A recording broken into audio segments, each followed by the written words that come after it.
Good evening, and welcome back to SleepWise. If these stories help you unwind, follow the show so new episodes find you easily, and share one with a friend who could use a softer landing tonight. Small signals passed along can make a big difference. Tonight, we drift into a night market that only truly wakes when the sun has finished speaking. Lanterns sway like patient little moons, and the air cools into something you can almost hold. We'll use this market as our map for Economics 101, not as a classroom, but as a real place where choices happen quietly. Each stall will give us one idea, then let it settle, the way warm tea settles in your hands. Before we meet any charts, we begin with the most basic concept in economics: scarcity. Scarcity means resources are limited relative to our wants. So we cannot have everything we might desire at the same time. Look closely at the orange stall. The seller has many oranges, but not an endless supply, and tomorrow's oranges depend on weather, trucks, and labor. That limit is scarcity in its simplest, everyday form. Scarcity is not only about food and goods. It also applies to time, attention, energy, and money, the four currencies most people spend every day. When economists say resources, they include all of these. Because scarcity exists, choices are unavoidable.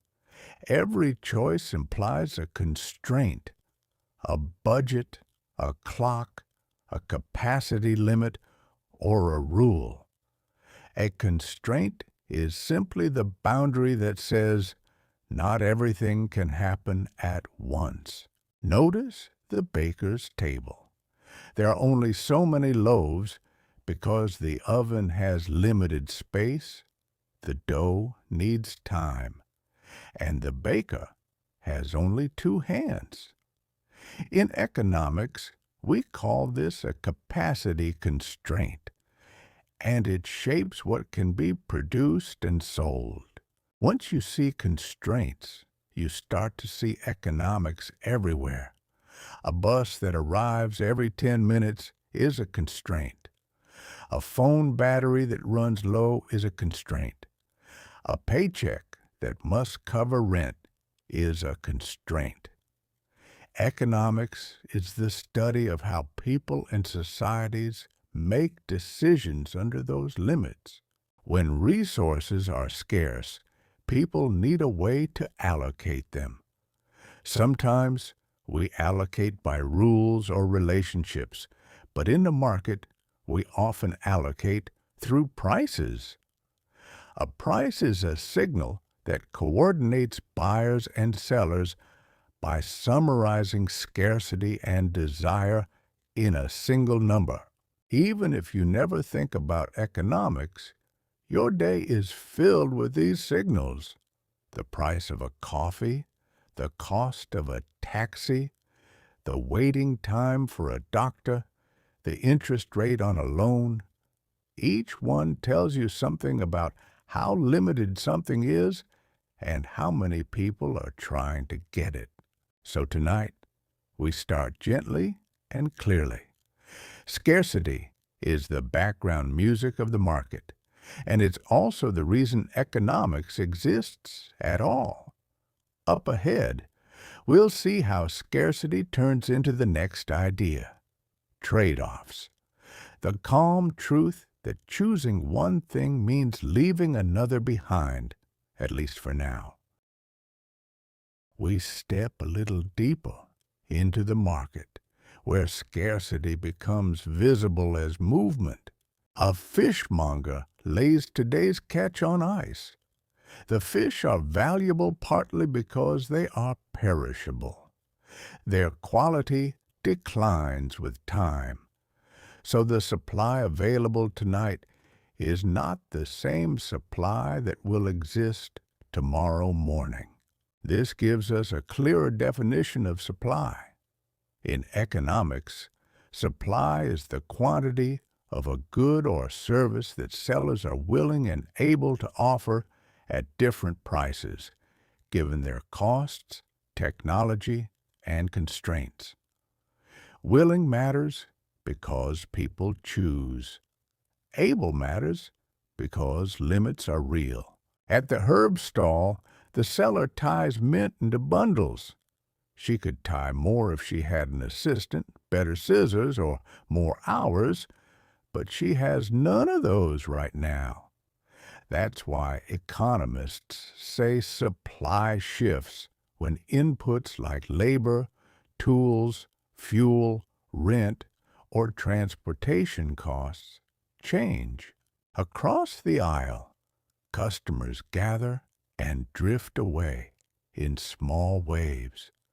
That brings in the other side of the market, demand.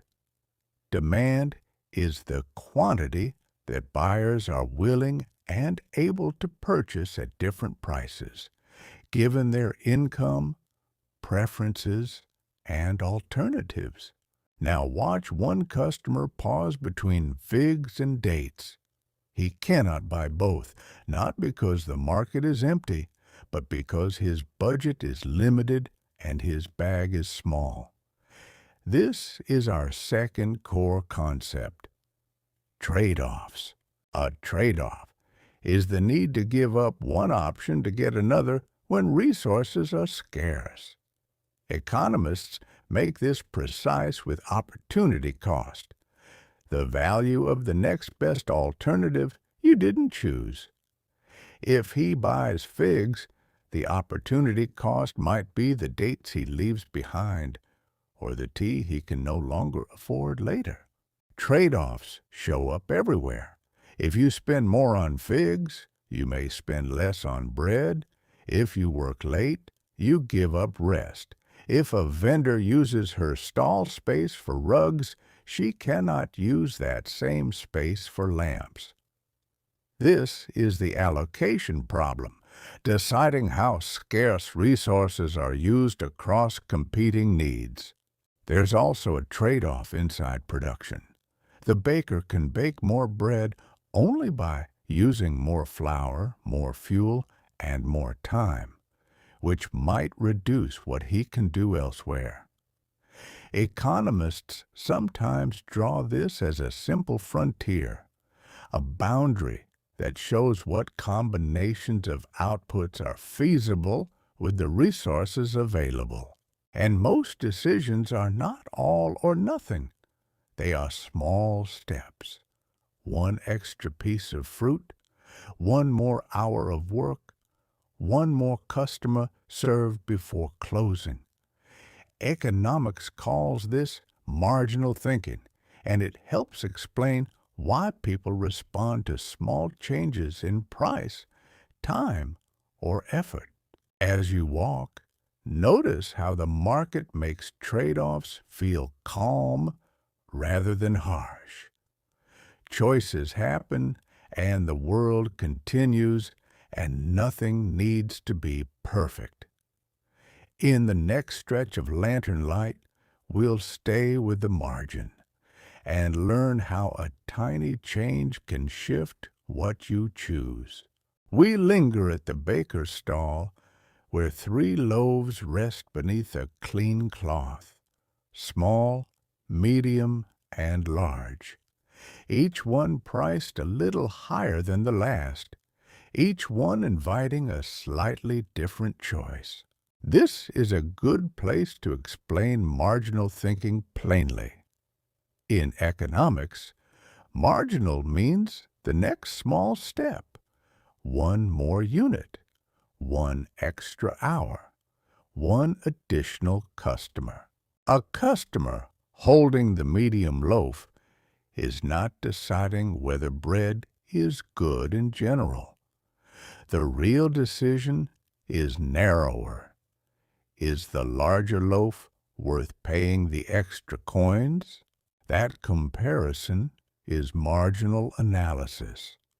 Marginal benefit is the extra satisfaction you expect from the larger loaf compared with the medium one.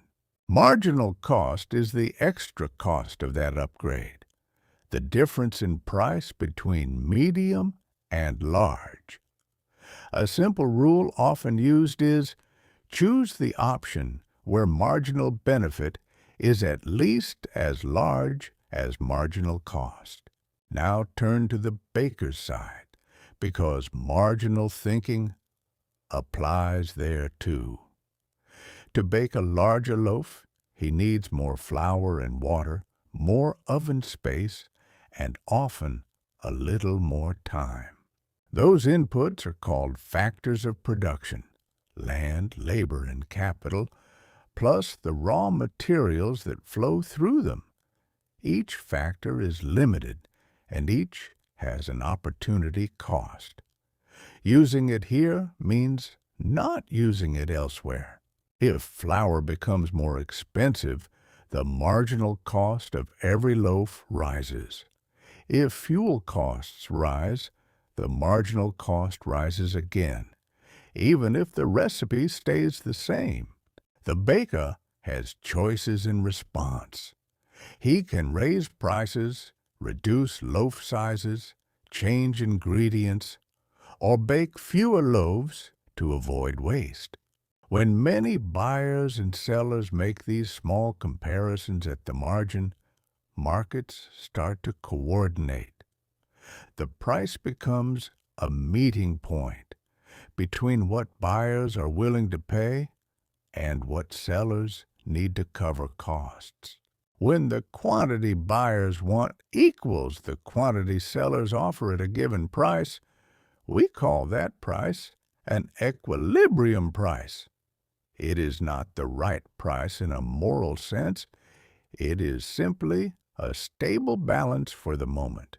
Equilibrium can move quickly. A colder night can increase demand for warm bread, and a delayed delivery can reduce supply. Even expectations matter. If customers believe bread will be scarce later, they may buy more now, raising demand in the present. You can see all of this without drawing a graph.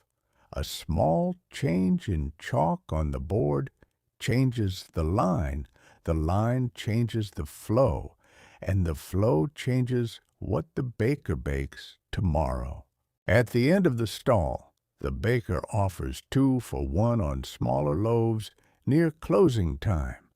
This is also marginal thinking, reducing price to sell the last units that would otherwise be wasted. So tonight, keep listening for the word extra. Extra cost, extra benefit, extra unit, extra hour. Economics often lives in that small space. Ahead, at the fruit stall, a price changes by only a few coins. We'll watch how strongly people react, and we'll name that reaction with a useful concept: elasticity. At the fruit stall, the vendor wipes the chalkboard and raises the price of figs by a few coins. The change is small, but you can feel the crowd rearrange itself around that number. This is where elasticity becomes clear. Price elasticity of demand measures how responsive quantity demanded is to a change in price. If a small price increase causes a large drop in the amount people buy, demand is elastic. If people keep buying nearly the same amount, demand is inelastic. You can see both types in the market. Rice and cooking oil tend to be inelastic for many households because they feel like necessities. Rare saffron, specialty chocolate, or decorative flowers are often more elastic. When the price rises, many buyers can delay the purchase or choose something else. Three factors explain elasticity most of the time. First, substitutes. If dates, grapes, or pears can replace figs, demand for figs becomes more elastic. Second, the share of your budget. If a good takes a large share of income, people react more strongly to price changes. Third, time. With more time, people can adjust habits, search for alternatives, or change suppliers. Elasticity matters because it affects revenue. Revenue is price times quantity, and elasticity tells you which side will move more. If demand is elastic, raising price can reduce revenue because quantity falls a lot. If demand is inelastic, raising price can increase revenue because quantity falls only a little. Sellers sense this even if they never use the word. They raise prices on items that people keep buying, and they discount items that people abandon quickly. Now look at the supply side, because elasticity applies there too. Price elasticity of supply measures how responsive quantity supplied is to changes in price. Some supply can adjust quickly. A tea stall can brew a little more if the crowd thickens, and a street musician can play one more song. Other supply cannot change much in the short run. If figs are seasonal and the crates on this table are all that arrived tonight, higher prices cannot summon more figs immediately. That short-run rigidity is why prices sometimes rise sharply during shortages. In the long run, supply may become more elastic as farmers plant more, traders reroute shipments, or producers invest in capacity. So, elasticity helps explain why some prices look calm and others feel jumpy. It is not random. It is a response to substitutes, budgets, and how quickly supply can expand. As you watch hands hover over the figs, you may notice people doing a quiet calculation. They are comparing the figs to the next best option. And that brings us back to opportunity cost, now made practical. Just ahead, two honey stalls sit side by side, and the difference between them is not mainly price. There we'll meet another force that shapes demand, information, trust, and reputation. Two honey stalls glow beneath neighboring lanterns. The jars are the same color of gold, the prices nearly the same, yet one stall has a steady line while the other waits in a thin quiet. In basic economics, competition is strongest when many sellers offer similar goods and buyers can easily switch. In that setting, no single seller has much power to set the price. Prices are disciplined by alternatives, but competition depends on information. Buyers need some way to judge quality. Otherwise, similar goods are not truly comparable. Here, the busy stall has notes about the harvest region, the flower source, and a small certificate pinned to the cloth. The quiet stall has only jars and a handwritten name. This leads to a clear concept, asymmetric information. It means one side of the transaction knows more than the other, often the seller knowing more about quality than the buyer. Asymmetric information can cause markets to work poorly. If buyers fear hidden low quality, they may offer only low prices, which can drive high-quality sellers away. Economists call this adverse selection.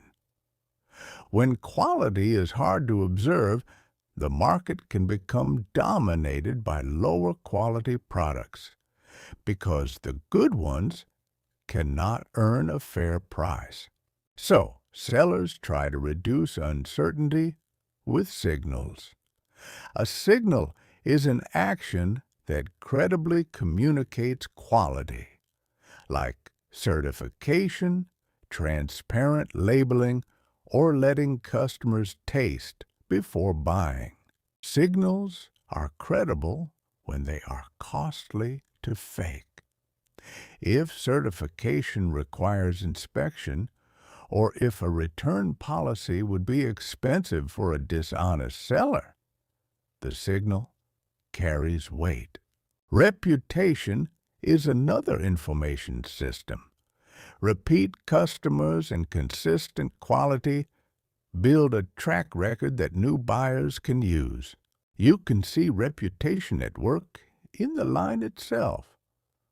A long line is demand, but it is also information, telling passers-by that others found the stall worth waiting for. Because of this, price can mean different things. A slightly higher price can be read as quality, while an unusually low price can trigger suspicion. Step back, and you can see a market doing two jobs at once. It allocates goods through prices, and it allocates trust through signals and reputation. As we move toward the wider square, we'll keep these ideas close. When competition is limited, when only one seller offers something, information matters even more, and market power starts to appear. For now, the honey light stays warm, the line moves slowly, and your mind can rest in the simple clarity of it. Information has a cost. Time spent comparing, tasting, or asking questions is a scarce resource, often called a search cost. Good signals and strong reputation lower that cost. They reduce uncertainty and shrink transaction costs. The extra effort required to make a deal happen, so trade becomes easier for everyone. We leave the honey stalls and enter a wider square where the lanterns hang higher. In the center, a single tea vendor has built a small island of steam with a kettle that never seems to stop singing. The square feels open and unhurried. You notice something immediately. There are many places to buy fruit, bread, and herbs, but only one stall offering this particular tea blend. When choices are limited like this, the seller may have market power, meaning the ability to influence price without losing all customers. Market power often comes from differentiation. The tea smells like toasted citrus and smoke, and the vendor tells you it is mixed from leaves shipped from far away, then aged in clay. If customers believe no close substitute exists, demand becomes less sensitive, and the seller can charge more. Economists often describe this as imperfect competition. In perfect competition, many sellers offer identical products, and no one sets the price. In imperfect competition, sellers have some control because products differ or entry is difficult. Most real markets sit somewhere in between. Entry barriers are important here. A new tea stall cannot appear instantly because it would need supply relationships, equipment, permits, and credibility. Anything that makes it costly or slow for rivals to enter, licenses, scale, brand reputation, exclusive contracts, can protect market power. Now watch the menu board. The vendor offers small cup, shared pot, and rare reserve, each priced so the upgrades feel tempting. This is versioning, a common strategy where firms sell different quality tiers to match different willingness to pay. When the same basic product is sold at different prices to different buyers, we call it price discrimination. It sounds sharp, but it often shows up gently, like student discounts, off-peak pricing, or premium seating, all based on capturing different values for the same experience. The key condition is that resale is difficult. You cannot easily buy a discounted cup and resell it to someone else for a profit, so the vendor can offer different prices without the market undoing them. Economists call this limiting arbitrage. As you sip, you can also feel something economists call consumer surplus. If you would have been willing to pay more than the posted price, the difference is a quiet extra benefit you keep. Sellers chase the other side, producers surplus.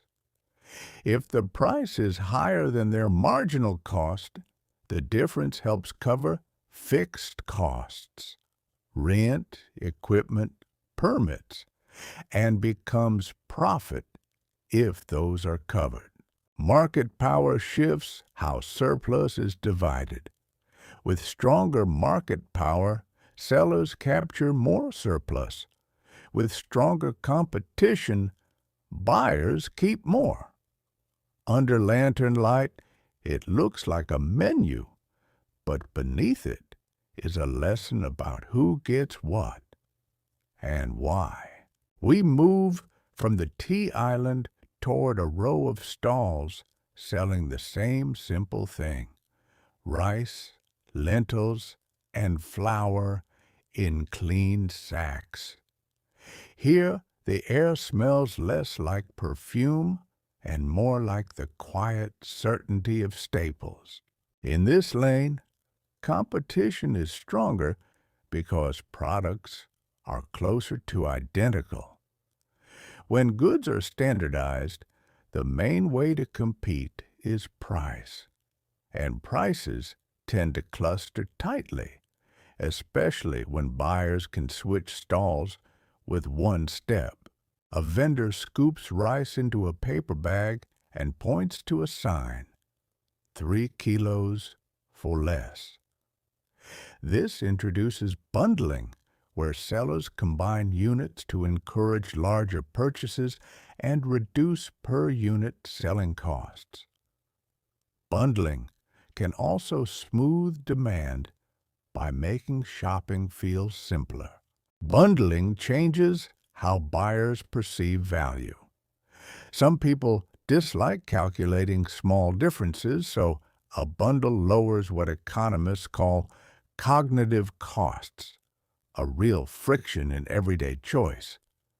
Fewer calculations can mean faster decisions. Now notice another friction: searching. You could walk the lane comparing every sign, but time is scarce too. So you stop after checking 2 or 3 stalls.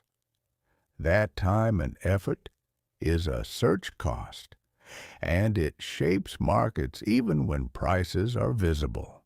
When search costs are high, sellers may keep prices slightly higher because they know many buyers will not check every option. When search costs are low, competition becomes sharper and prices are pushed down faster. The rice lane also reveals something about costs. The stall owners pay rent, lighting fees, and perhaps a permit, whether they sell 1 sack or 100. These are fixed costs, costs that do not change much with the number of units sold. The rice itself, the bag, and the labor of scooping are variable costs. Variable costs rise with output, and they often determine marginal cost in the short run. Why does this matter? Because firms with high fixed costs often need steady volume, which can lead to strategies like discounts, bundles, or loyalty stamps to keep demand smooth. Volume helps spread fixed cost across units. As you watch, you can see inventory as a form of insurance. The vendor holds extra sacks to avoid stockouts, but carrying inventory has costs too. Storage, spoilage, and tied-up cash. This is a trade-off between resilience and efficiency. Lean inventory lowers cost in calm times, but higher inventory cushions shocks, like a delayed truck or a sudden surge in demand. In the background, a worker rolls a cart of sacks from a shared storage room. Shared storage reduces fixed cost per stall. And that is our next idea, economies of scale, where larger operations can spread fixed costs over more units and lower average cost. The rice lane feels ordinary, and that is the point. Much of economics is the study of ordinary costs and frictions, and how people quietly design around them. A little farther on, the market turns into a service corridor. Here you find porters, cleaners, and small repair tables, the hidden work that keeps the visible stalls calm. The work is quiet, but essential. You can feel the rhythm. A porter lifts boxes onto a dolly and moves them in a smooth line. This is labor, and it brings us to wages, the price of time and skill in a labor market. In the simplest model, wages are shaped by supply and demand for workers. If many people can do the job and few are hiring, wages tend to be lower. If the skill is scarce and demand is high, wages tend to rise. But labor markets have frictions too. Workers do not instantly move to the highest wage because switching jobs takes time, information, and sometimes credentials. Those are mobility costs, and they can keep wages from equalizing quickly. Watch the porter again. He is faster than the others, not because he rushes, but because he has technique and better tools. That leads to productivity, the amount of output produced per unit of input. Higher productivity can justify higher wages because a worker who moves more boxes per hour creates more value. Economists often describe this through marginal product, the extra output created by one additional unit of labor. Now look at the repair table. The craftsperson fixes a cracked kettle spout with a small specialized kit. This is specialization, and it is one of the strongest sources of higher productivity in an economy. When people specialize, they get better through practice, and they waste less time switching tasks. Specialization also supports trade because each person produces a narrower set of goods and relies on exchange for the rest. In the market, specialization is everywhere. One stall sells only bread, another only olives, another only tea, and together they create a variety none could produce alone. Specialization connects to comparative advantage. The idea that trade can benefit everyone even if one party is better at producing everything. What matters is relative efficiency. Who gives up less of other goods when producing a particular item? A baker might be able to make tea, but if doing so would mean giving up many loaves, it is efficient for the tea vendor to focus on tea, and the baker to focus on bread. Trade then allows both to enjoy more variety at lower opportunity cost. Behind the scenes, you see a small team sharing a cart, sharing storage, and sharing a schedule. Coordination reduces wasted effort, and economists link these gains to better organization and better information. Even simple routines can raise output. The corridor hums softly, and the lesson is clear. Economies are not just about things. They are about people moving, choosing, specializing, and being paid for time, skill, and scarce attention. We return to the brighter lane where a stall displays small metal tools, scales, scoops, and a simple hand crank grinder.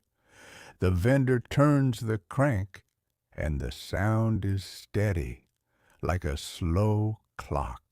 Tools bring us to capital.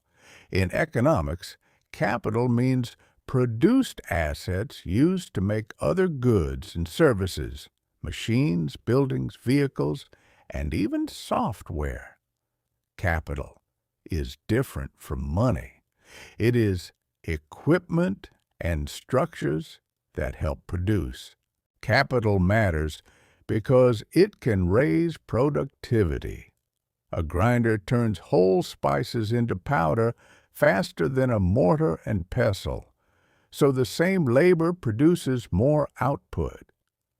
That output can lower cost per unit if demand is steady, but capital has a cost. Buying tools requires money up front, and keeping them working requires maintenance, replacement parts, and time to learn them. These costs explain why not every stall upgrades at once. This creates a link to investment. Investment is the act of using resources today to increase productive capacity tomorrow, like buying a better grinder, renting a larger stall, or training a worker. Economists often separate capital costs into fixed and variable parts. The purchase price is a fixed cost. The energy and upkeep can behave more like variable costs as usage rises. Investment decisions are also about time, so the concept of discounting appears quietly here. $1 today is generally worth more than $1 in the future because it can be used, invested, or held for safety now. That difference is captured by an interest rate. Interest rates are like a price of time, influencing how attractive it is to invest or to wait. If interest rates are high, borrowing to buy equipment becomes more expensive and some investments are delayed. If rates are low, more projects make sense because future profits are not discounted as heavily. You can hear this in how vendors talk. One says, "I'll upgrade the oven after this season." And another says, "Now is the time. Financing is easier." These are real-world versions of a net present value test. Do the discounted future benefits exceed the cost today? Capital also creates economies of scale. A larger oven can bake more loaves with only slightly more labor, reducing average cost per loaf as output grows. But scale can bring dice economies too. A stall that grows too fast may become harder to manage, create waste, or lose quality. Economics is often the study of where the benefits of size peak and where they begin to fade. As you leave the tool stall, you notice the market's lighting system overhead. It is capital, too, shared by many, turning the night into a place where trade can continue. Shared capital can raise productivity for an entire community. Next, we'll follow money more directly. The market can barter, but it prefers something smoother. And that brings us to what money is, why it exists, and why its value sometimes changes. In a quieter corner, a money changer sits behind a small desk. Coins and notes are arranged in careful stacks, and a handwritten board lists exchange rates for travelers. This is the doorway to money. Money is a widely accepted medium of exchange, a unit of account for pricing, and a store of value for moving purchasing power through time. A medium of exchange matters because barter is clumsy. If you have dates and want bread, you need the baker to want dates at that moment. Money solves this double coincidence of wants and makes trade easier. A unit of account matters because it lets the whole market speak one language of prices.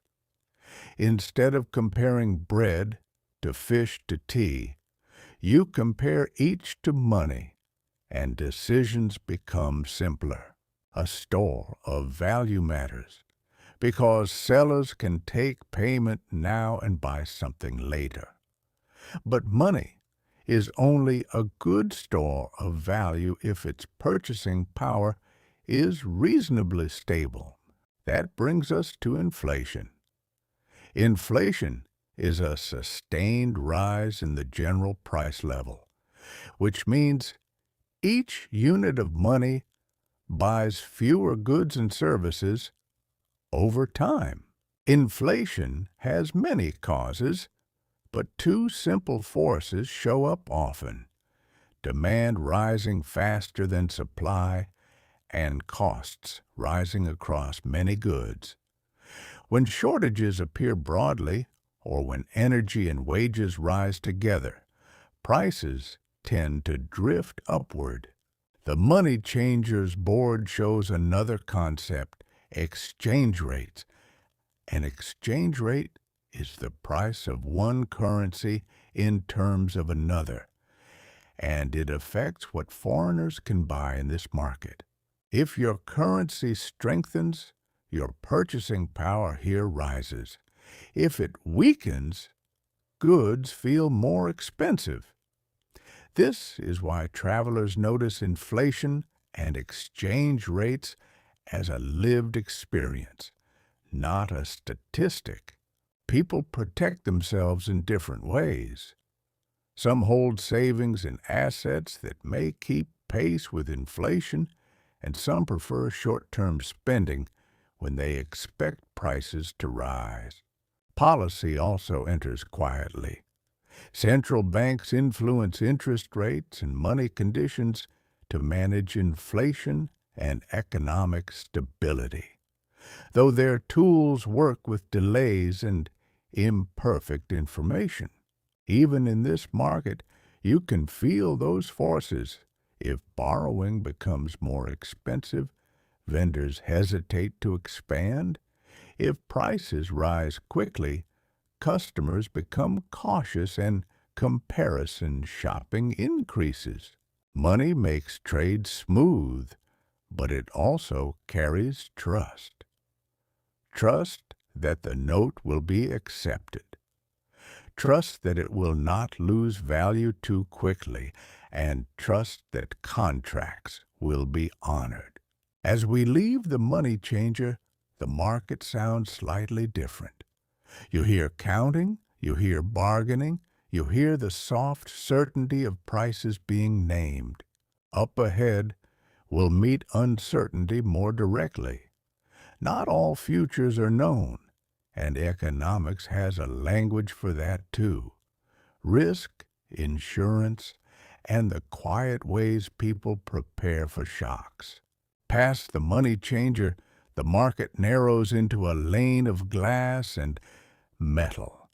A stall sells lantern chimneys, fragile sheets of glass that can shatter with one careless bump. The vendor wraps each piece slowly, as if the night itself could slip and crack. This is a gentle doorway into uncertainty. Economics separates risk from pure uncertainty. Risk is when outcomes vary, but probabilities can be roughly estimated, while uncertainty is when probabilities are unclear or unknown. Markets deal with both, but they price them differently. Look at the sign beside the glass. Replacement available, limited time, it says. And the price is a little higher than plain glass from the hardware shop. Part of that higher price is a risk premium, the extra amount people pay to avoid unpleasant outcomes. People tend to prefer stability, especially when budgets are tight. Economists call this risk aversion. Many of us would rather accept a smaller certain gain than gamble for a larger gain with the same average value. In real markets, risk aversion shapes what people buy, how they save, and what businesses choose to invest in.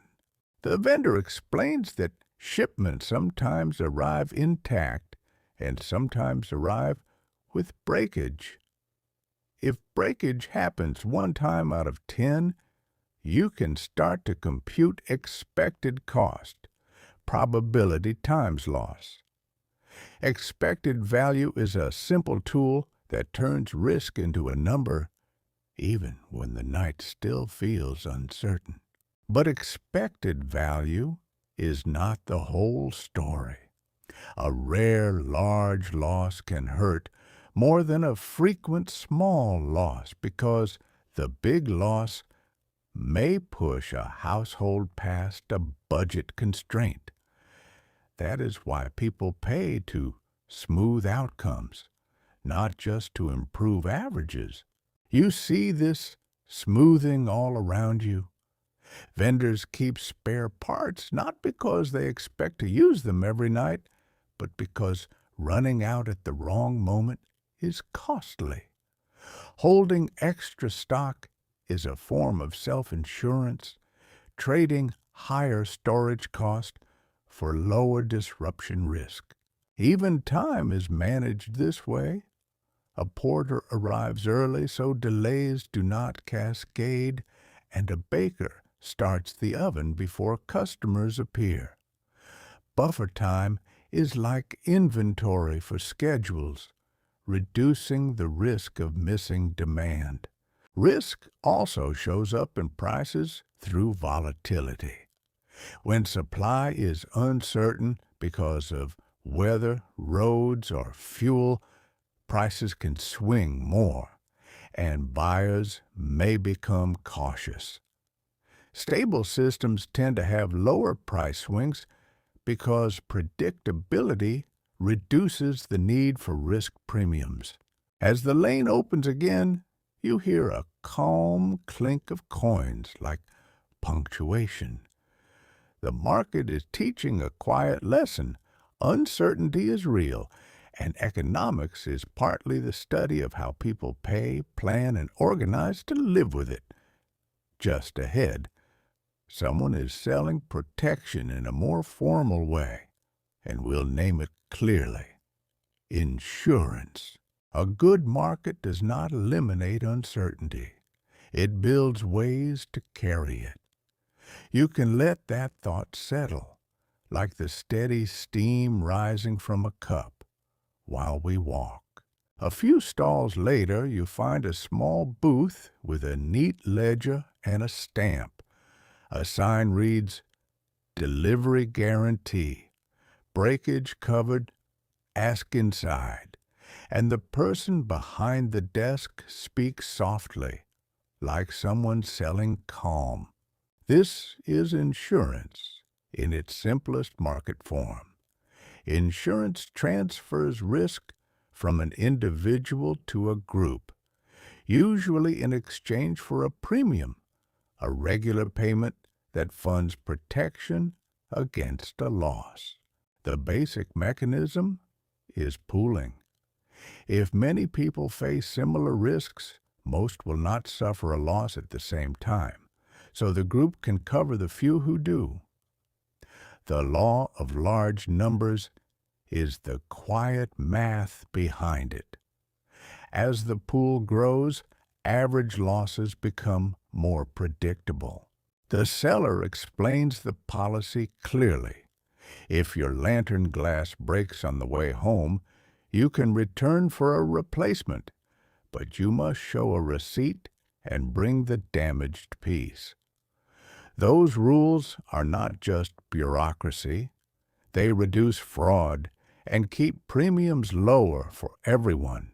In economic terms, the premium reflects expected loss plus administrative costs plus a margin. Expected loss is probability times the size of the loss averaged across many buyers.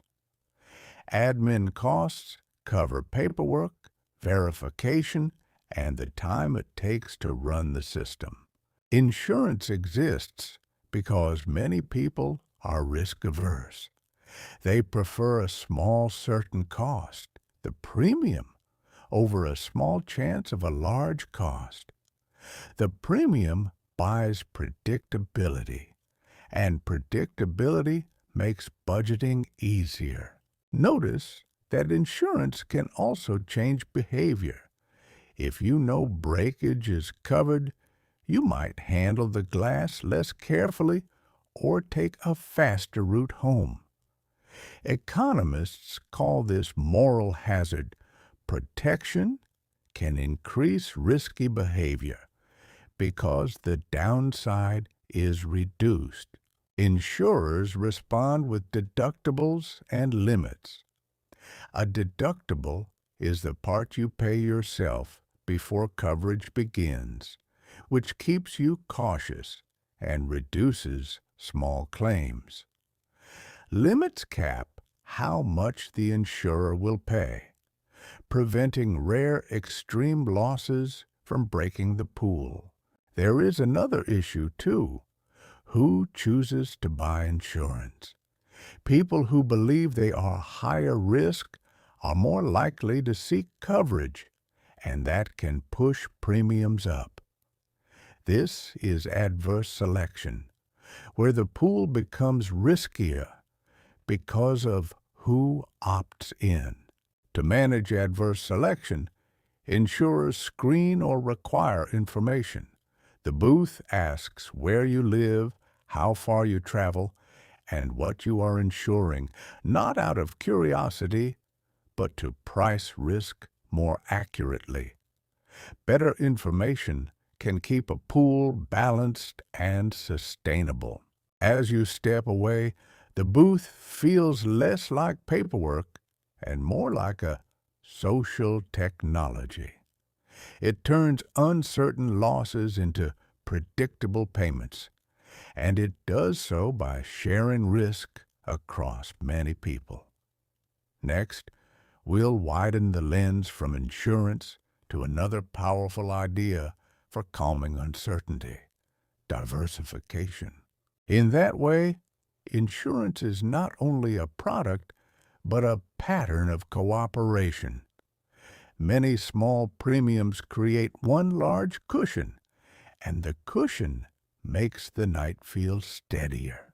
Near the center square, a trader has laid out baskets of nuts, dried fruit, and tea leaves.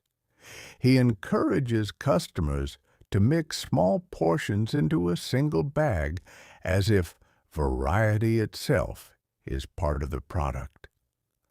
The bag becomes a little portfolio of flavors. Diversification is the economic and financial version of that mixed bag. It means spreading exposure across different items so that one bad outcome does not dominate the whole result. The idea works best when the risks are not perfectly linked, so losses in one area may be offset by stability in another. A vendor gives an example without using the word. If figs are scarce this week, dates are plenty, she says, and if mint is expensive, basil is cheap. When supplies move differently, combining them reduces overall volatility. In finance, diversification is formalized through portfolio thinking. The expected return of a mix is a weighted average of its parts, but the risk depends on correlations, how items move together. Lower correlation means better risk reduction for the same average outcome. You can see correlation in the market's rhythm. If a storm delays all trucks, many prices rise together, and diversification helps less. If only one farm is affected, other goods stay normal, and diversification helps more. Businesses diversify too. A stall that sells both tea and pastries is less vulnerable to a single ingredient shortage. A company that serves multiple routes is less exposed to one port disruption. Diversification has costs. Holding many items can increase complexity, storage needs, and attention, which are scarce resources themselves. Economists treat these as management and transaction costs, the frictions that come with doing more than one thing. So people look for an efficient balance, enough variety to reduce risk, not so much that it becomes wasteful. One extra product can attract more customers, but also create spoilage if demand is uncertain. At the edge of the square, you see a vendor splitting cash into separate jars. One jar for rent, one for supplies, one for emergencies. This is another form of diversification, separating funds so a surprise expense cannot consume everything. Emergency savings are like self-insurance. They reduce reliance on borrowing when a shock hits, and they help households avoid missed payments. In economic terms, liquidity, having cash available, reduces vulnerability to volatility. Diversification also changes how you negotiate. With more options, you can walk away from a bad price, and that outside option often leads to better terms. As the mixed bag is weighed and tied, you feel the calm logic of it. Don't bet the whole night on one basket, one route, one fragile plan. Next, we'll look at what happens when information is uneven and incentives shift. Problems that diversification alone cannot solve, but that markets constantly work to manage. You pass a stall offering pay later purchases. A small sign explains terms in tidy handwriting, and a vendor points gently to a calendar, as if time itself were part of the merchandise. This is the credit corner of the market. Credit is an agreement to receive goods or money now and repay later, usually with interest. Interest compensates the lender for waiting, for inflation risk, and for the chance that repayment might not happen. But lending depends heavily on information. The borrower knows more about their own reliability than the lender does, and that creates asymmetric information. Two classic problems follow: adverse selection before the loan and moral hazard after the loan. Adverse selection in lending means riskier borrowers are more likely to accept high interest rates, because safe borrowers can often find cheaper credit elsewhere. If the lender raises rates too much, the pool of borrowers can become riskier, increasing defaults. Moral hazard after the loan means behavior can change once money is received. A borrower might take bigger risks, delay repayment, or prioritize other spending because the lender bears part of the downside. The contract cannot observe every decision, so incentives matter. To manage these problems, lenders screen and monitor. Screening includes checking income, past repayment, collateral, and sometimes references. Monitoring includes reminders, repayment schedules, and penalties. These actions reduce default risk but increase administrative cost. Collateral is a particularly important tool. Collateral is an asset pledged to secure the loan, like jewelry or a device, which the lender can claim if repayment fails. Collateral aligns incentives by giving the borrower something to lose. You also see shorter repayment terms for uncertain customers.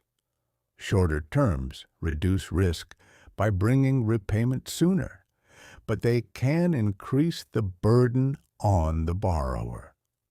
Again, economics is a balancing act between safety and access.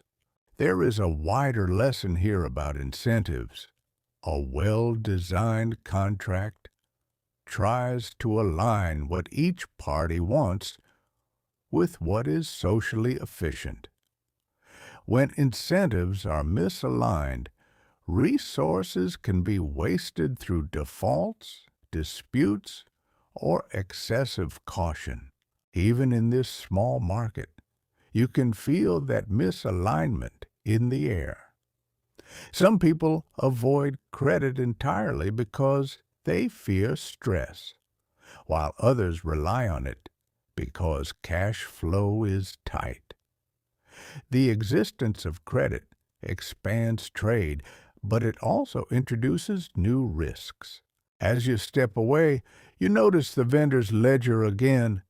It is a thin artifact, but it represents something large, trust recorded and enforced.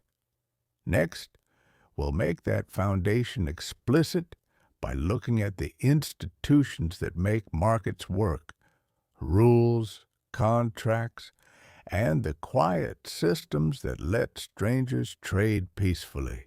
At the edge of the market, a small office sits under a brighter lamp. Inside, someone is stamping papers and a notice board lists rules, stall fees, hours, dispute procedures, and basic standards for weights and measures. It looks mundane, but it is the market's backbone. Economists call these foundations institutions. Institutions are the formal and informal rules that shape behavior: property rights, contract enforcement, courts, norms, and shared expectations. Without them, markets become costly, risky, or violent. Start with property rights. Property rights define who owns what, who may use it, and what happens when ownership changes. Clear property rights reduce conflict and make investment more attractive, because people believe they can keep the returns from their effort. Now think about contracts. A contract is an agreement specifying actions, payments, and timing. And it matters because many exchanges are not instantaneous. When a delivery is promised next week or credit is repaid over months, trust needs a structure. Enforcement is the next layer. If contracts cannot be enforced, honest parties are punished and dishonest parties are rewarded, which reduces trade. Enforcement can be formal through courts and police, or informal through reputation and community pressure. This is where transaction costs come in. Transaction costs are the extra costs of making an exchange happen. Searching for partners, bargaining, writing terms, verifying quality, and enforcing agreements.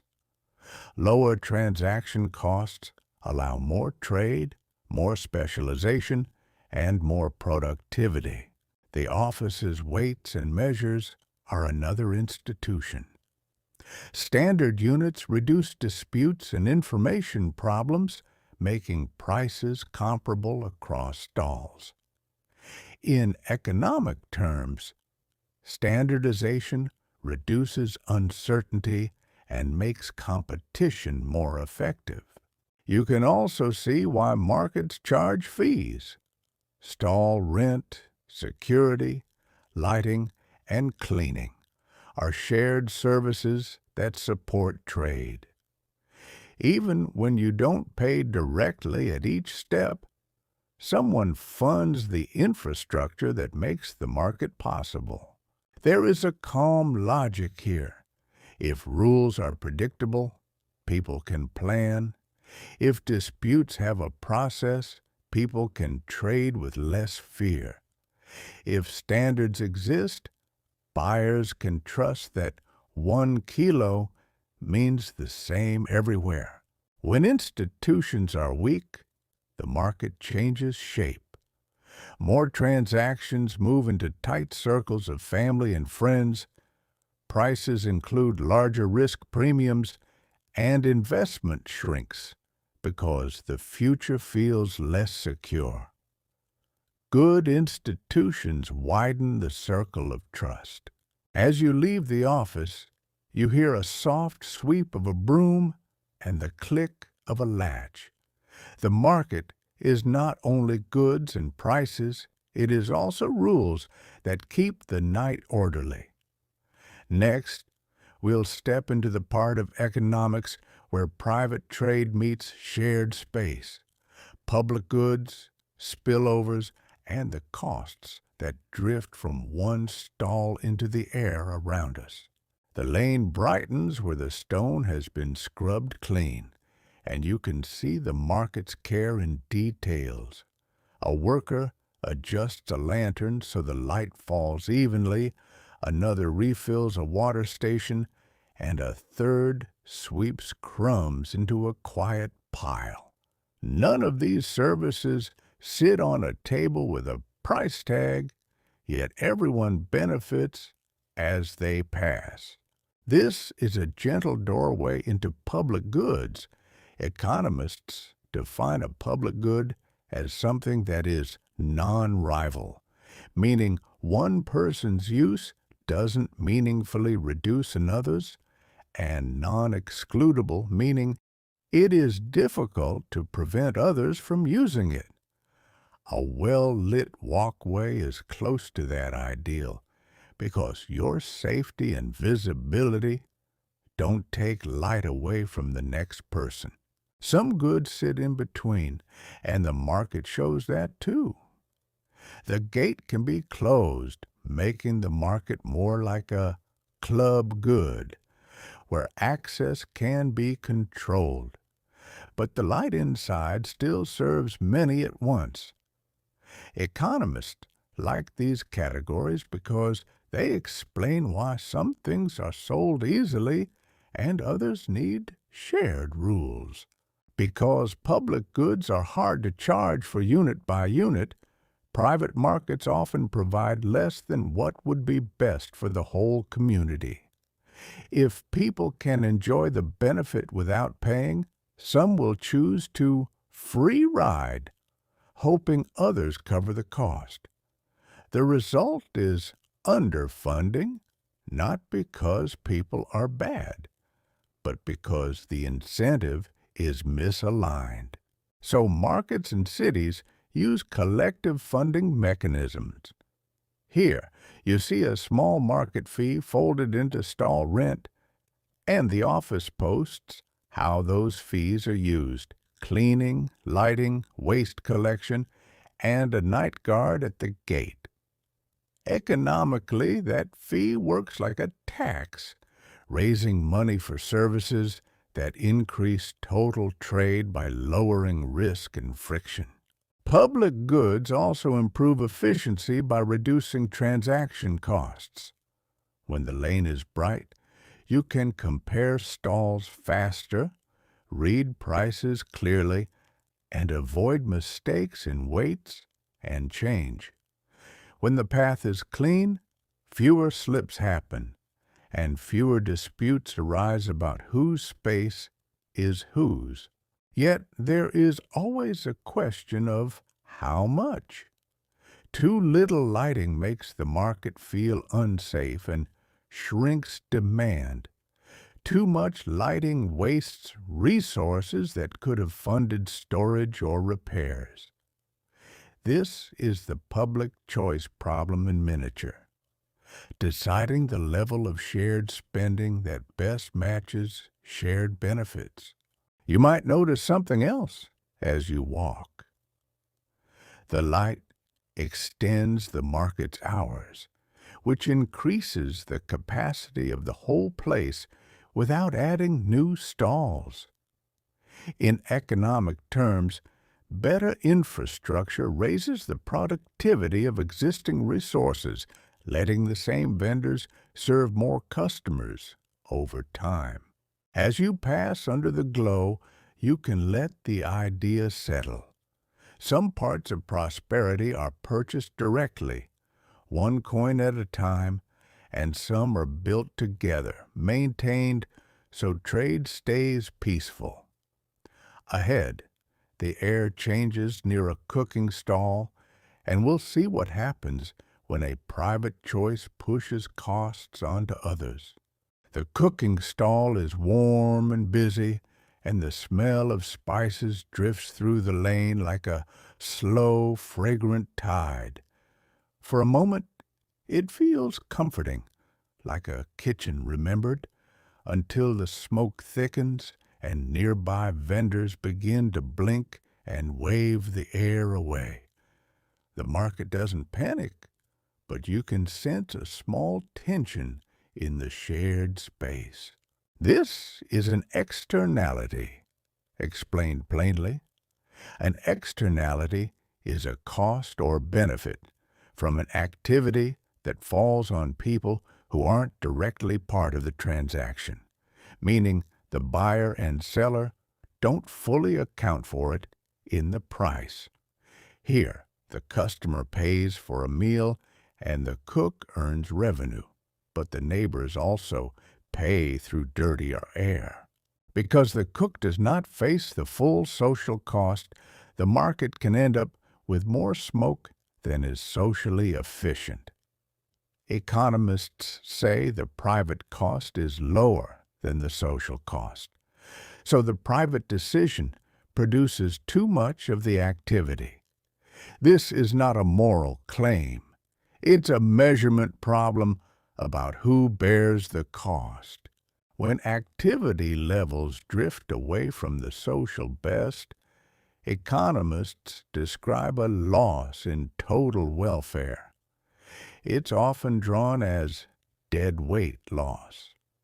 But here, it's felt as irritation and a few customers stepping away.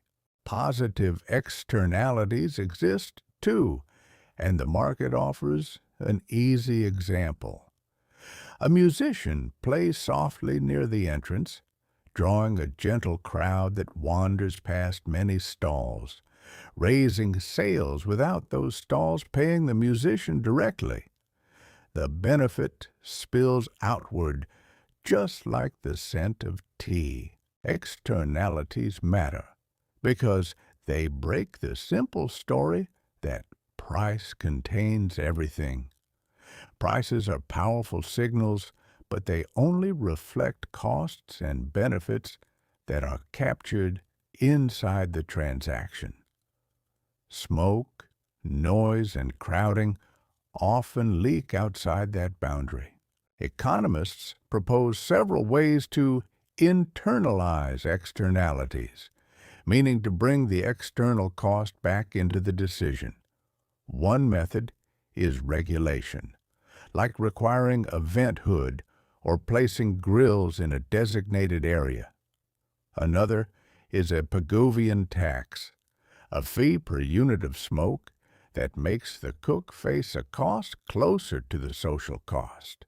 Sometimes bargaining can help if rights are clear and transaction costs are low. If the market assigns a right to clean air, the cook might pay for the privilege of smoking.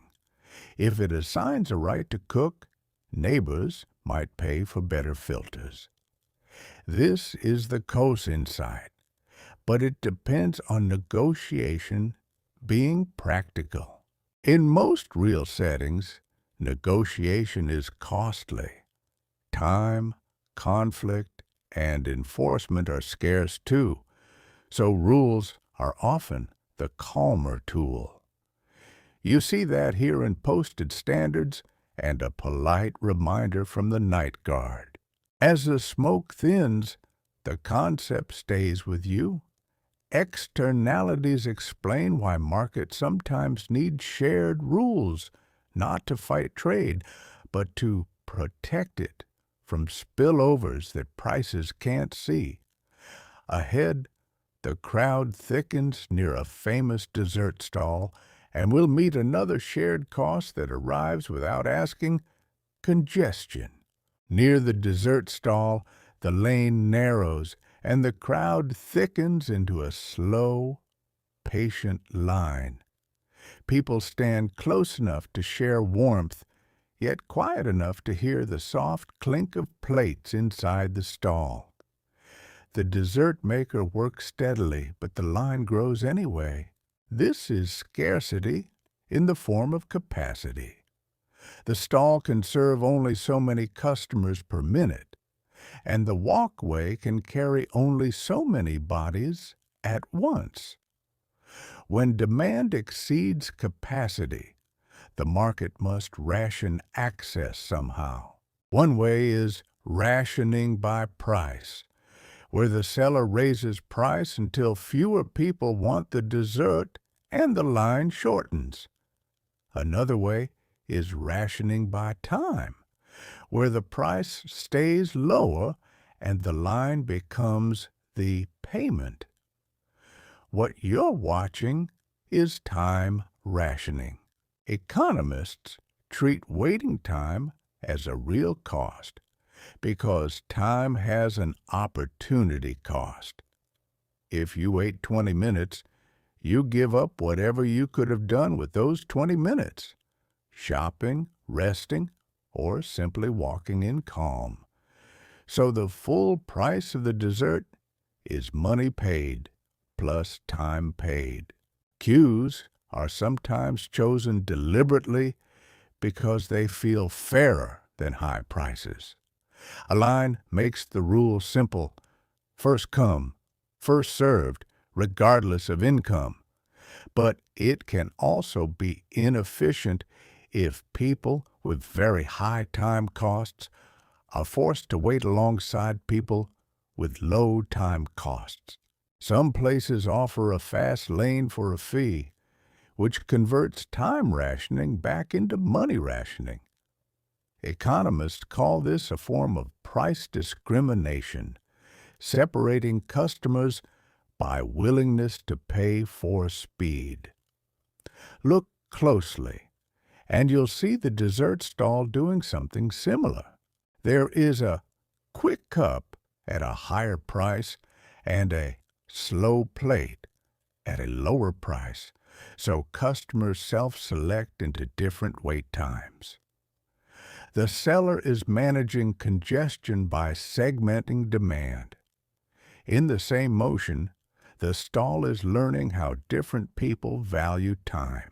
Congestion itself can be viewed as an externality. Each additional person joining the line slows everyone behind them a little, raising the waiting cost imposed on others. When people ignore that cost, the line can become longer than what would be socially efficient. That is why some places use congestion pricing, like toll roads that charge more at busy times. The higher price reduces peak demand and keeps flow moving, trading money cost for lower time cost. Whether that is better depends on values as well as efficiency. Capacity constraints also invite investment decisions. The dessert maker could buy a larger stove or hire another helper, but that requires capital and may not pay off on quiet nights. As you step out of the densest part of the crowd, your breathing eases. The line remains behind you like a slow ribbon, and the lesson remains clear. Scarcity can appear as goods, as space, and as minutes. Ahead, we'll look at how vendors cope with scarcity across days through inventories, buffers, and the quiet mathematics of running out. Behind the dessert stall, you notice covered baskets and stacked crates kept out of the main light. Some vendors display only a small, tidy front row, while the real supply waits in the back. These hidden piles are inventory. Inventory is stock held for future sale, and it solves a timing problem. Supply arrives in bursts, trucks, harvests, deliveries, while demand arrives as a flow of customers. Holding inventory lets a seller match those two rhythms. The benefit is stability. With inventory, a vendor can meet a sudden rush without immediately changing prices and can keep customers from walking away empty-handed. Stockouts are costly because they lose sales now and can damage reputation later. But inventory carries real costs. Goods can spoil or break, storage space is scarce, and money tied up in stock cannot be used elsewhere. That tied up money has an opportunity cost because it could have paid rent, bought better tools, or earned interest. Economists often model the seller's decision as a balance between carrying costs and shortage costs. Carrying cost includes storage and spoilage. Shortage cost includes lost profit and unhappy customers. When uncertainty rises, the optimal balance often shifts toward holding more safety stock. You can see that uncertainty in small conversations. A vendor mentions that last week a truck arrived late because of road work, and the week before that rain ruined a portion of produce. Uncertain supply makes inventories more valuable. Inventories also act like shock absorbers for prices. When stocks are high, small disruptions are absorbed and prices move less. When stocks are thin, the same disruption can create a sharp price jump. This is why tight markets can feel jumpy. Another layer is demand uncertainty. A festival night can bring a crowd, while a windy night can empty the lanes early. If a seller cannot predict demand, inventory becomes a risk, because unsold goods may become waste. So, sellers use signals to forecast. They watch foot traffic, listen for news about events, and learn patterns by weekday and season. The goal is simple: reduce surprise, because surprise is expensive. Some sellers also use flexible pricing near closing time. Discounts on perishable goods are a way to reduce expected waste, turning leftover stock into revenue that would otherwise be zero. The discount is not generosity or desperation. It is an optimization in the face of spoilage.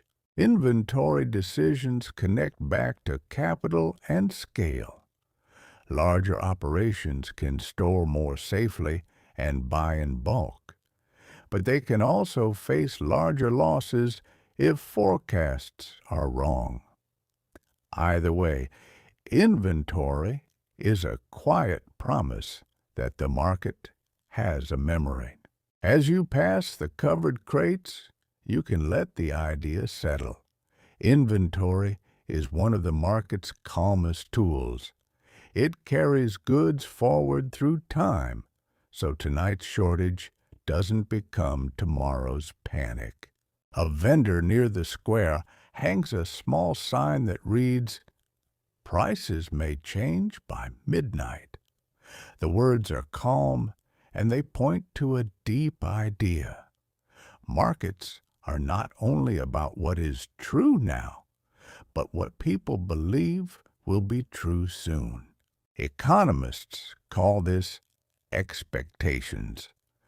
Expectations are beliefs about future prices, incomes, or availability, and they influence decisions in the present.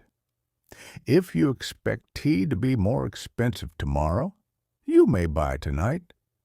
If you expect a new shipment to arrive, you may wait. That shift, buy now or buy later, is an intertemporal choice.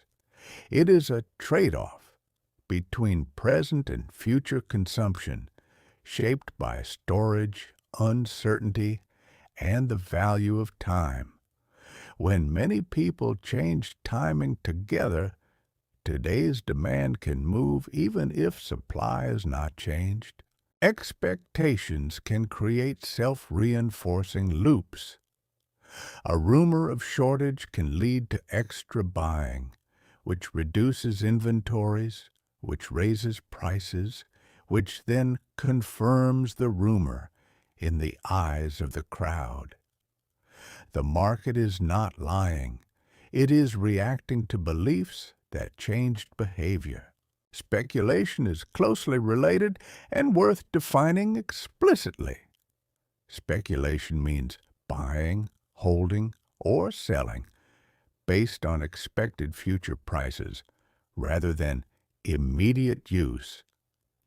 In this market, it looks like a trader deciding whether to sell all his saffron tonight or store some for the festival weekend. Speculation can sometimes stabilize prices over time. If prices are unusually low today, a speculator may buy and store, raising today's price slightly, then sell later when prices are high, increasing later supply and reducing the peak.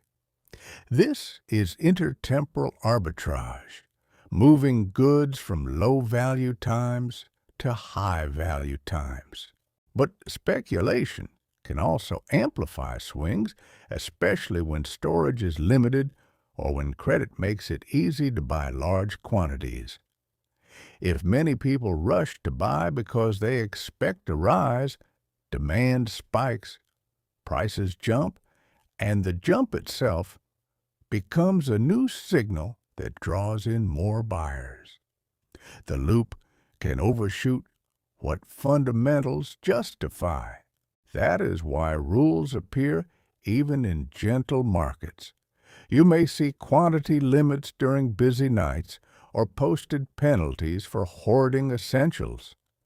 These are attempts to reduce manipulation and keep basic goods accessible. Constraints shape everything here: storage capacity, spoilage, and financing costs limit how much anyone can hold, and those limits keep many markets grounded. When goods perish quickly, speculation is naturally contained.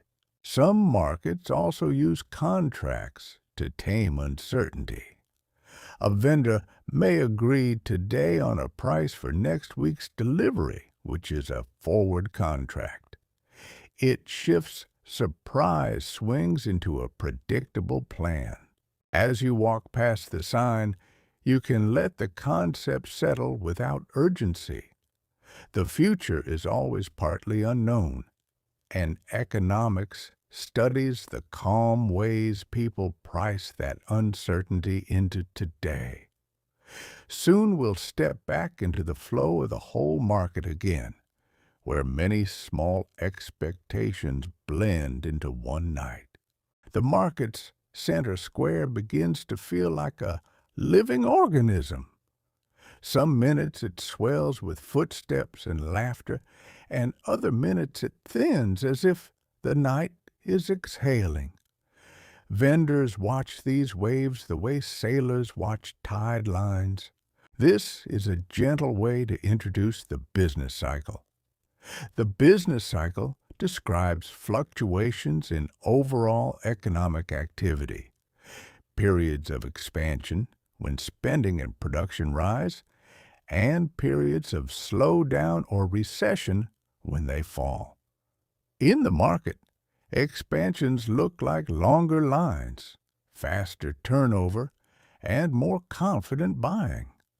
Slowdowns look like cautious customers and quieter stalls. What causes these swings is rarely one thing. Sometimes it is a shock to supply, like weather that reduces harvests or a fuel spike that raises transport costs. Sometimes it is a shock to demand, like a festival that lifts spending or a sudden uncertainty that makes people hold back. Economists track these waves with measures like GDP, gross domestic product. GDP is the value of final goods and services produced in an economy over a period, and you can think of the market's nightly trade as a tiny slice of that larger flow. When more goods are sold and more services are delivered, output rises. When fewer exchanges occur, output falls.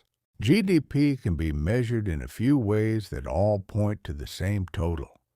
You can add up spending, consumption, investment, government spending, and net exports, or add up incomes, wages, profits, rents, generated in production.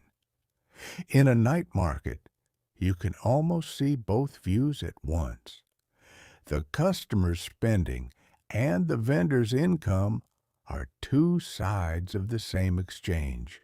But GDP alone can miss the texture of well-being. That is why economists also watch household income, consumption patterns, and how gains are distributed across people. Numbers can rise while some stalls still struggle.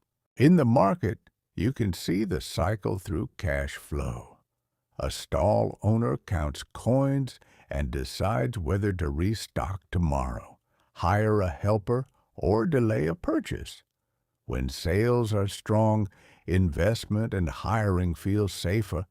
When sales weaken, the same owner becomes conservative, protecting liquidity. Expectations feed into this too. If vendors believe next month will be busy, they order more inventory now, which itself increases production and trade. If they fear a slowdown, they cut orders, and the market becomes quieter, partly because everyone prepared for quiet. So, cycles can be partly psychological and partly mechanical. They emerge from many small decisions interacting, amplified by credit, inventories, and shared beliefs. Under the lanterns, it's not a chart, it's a rhythm, and the rhythm changes what people dare to do. As you leave the square, you pass a board where someone has written "Help Wanted" on a scrap of paper. That sign leads us to another key indicator of the cycle: employment and what it means when work is plentiful or scarce. The "Help Wanted" note flutters slightly in the warm air, pinned with a small tack. Nearby, a porter waits by his cart, and a teenager offers to run errands for a few coins. Work is being matched to need in real time. This is the labor market. In economics, the labor market is where workers supply labor hours and firms demand labor hours. And the price is the wage. Wages reflect productivity, scarcity of skills, working conditions, and the bargaining power of each side. When the market is busy, stalls want extra hands. When the market slows, those same stalls cut shifts, shorten hours, or do the work themselves. That is why employment rises and falls with the business cycle. Economists measure slack with the unemployment rate. Unemployment is usually defined as people without a job who are actively searching and available to work, divided by the labor force. The labor force excludes those not searching: students, retirees, and people who've stopped looking. So the rate can change even if the number of jobs does not. You can also think in terms of vacancies. If many stalls are hiring and few workers are available, wages tend to rise. If many workers are looking and few stalls are hiring, wages tend to fall or hours shrink. Not all unemployment is the same. Frictional unemployment is the normal churn of people moving between jobs, like a porter switching to a better route. Structural unemployment happens when skills don't match available work, like a tailor in a market that suddenly wants only delivery drivers. Cyclical unemployment is tied to downturns. When overall demand drops, even skilled workers can struggle to find work because there simply aren't enough buyers to justify hiring. In the night market, it looks like fewer shift offers and more people waiting. Economists also track participation, who chooses to be in the labor force at all. If prospects feel poor, some people stop searching, and the unemployment rate can look lower, even while households feel worse. That is why participation is watched alongside unemployment. Wages have their own feedback loops. If wages rise, households can spend more, lifting demand. If wages are squeezed, spending softens, and the market cools. At the same time, if wages rise faster than productivity, businesses may raise prices or reduce hiring to protect margins. You notice informal work too. Quick tasks, paid in cash, no paperwork, no contract. It can be flexible, but income can be volatile, which makes saving harder and shocks feel sharper. Volatility matters because it changes how much people dare to spend. The help wanted note is replaced by another, offering fewer hours but steadier pay. The market adjusts quietly, one shift at a time. Ahead, you'll see a different kind of coordination sign, not for workers, but for money itself. Interest rates, and why they influence nearly every stall. A few steps ahead, the money changer has new chalk marks beside the exchange rates. Rates updated, the sign says, and travelers lean in to read carefully. The word rate repeats in economics because it is one of the strongest levers in the system. An interest rate is the price of borrowing money, and at the same time, the reward for saving it. If you borrow, you pay interest. If you lend or save, you earn interest. Interest rates connect today to tomorrow because they change how attractive it is to spend now versus later. Central banks influence short-term interest rates through monetary policy. Monetary policy is the set of actions that manage money and credit conditions to support goals like low inflation and stable growth. In many economies, the main tool is setting a policy rate that ripples through banks and markets. When the policy rate rises, borrowing becomes more expensive. Business loans, consumer credit, and mortgages tend to move up. So households and firms often spend less and delay investment. When the policy rate falls, borrowing is cheaper, which can encourage spending, hiring, and expansion. You can see a small version in the market.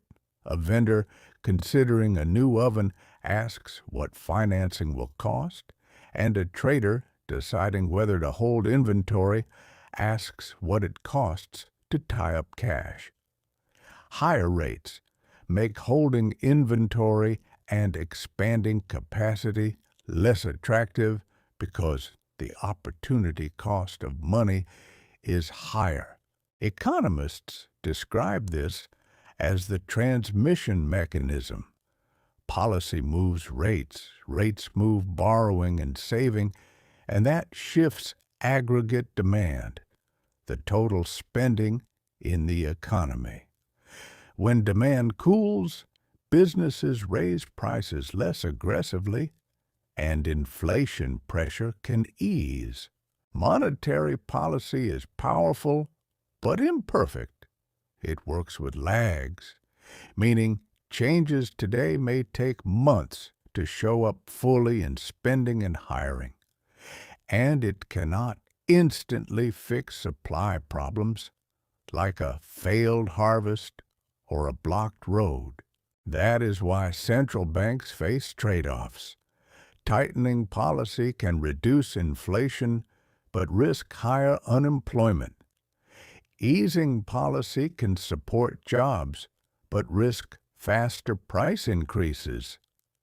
Decisions depend on how strong demand is and how tight supply is. Expectations matter too. If people believe inflation will stay high, they may raise prices and wages preemptively, making inflation persistent. If they believe inflation will fall, price setting becomes calmer, and inflation can ease with less disruption. This is why central banks care about credibility and communication. Clear guidance can shape expectations, sometimes reducing the amount of rate change needed. As you step away from the money changer, the night feels steady again. Rates are invisible, but they flow through every stall, through credit, through investment, through patience itself.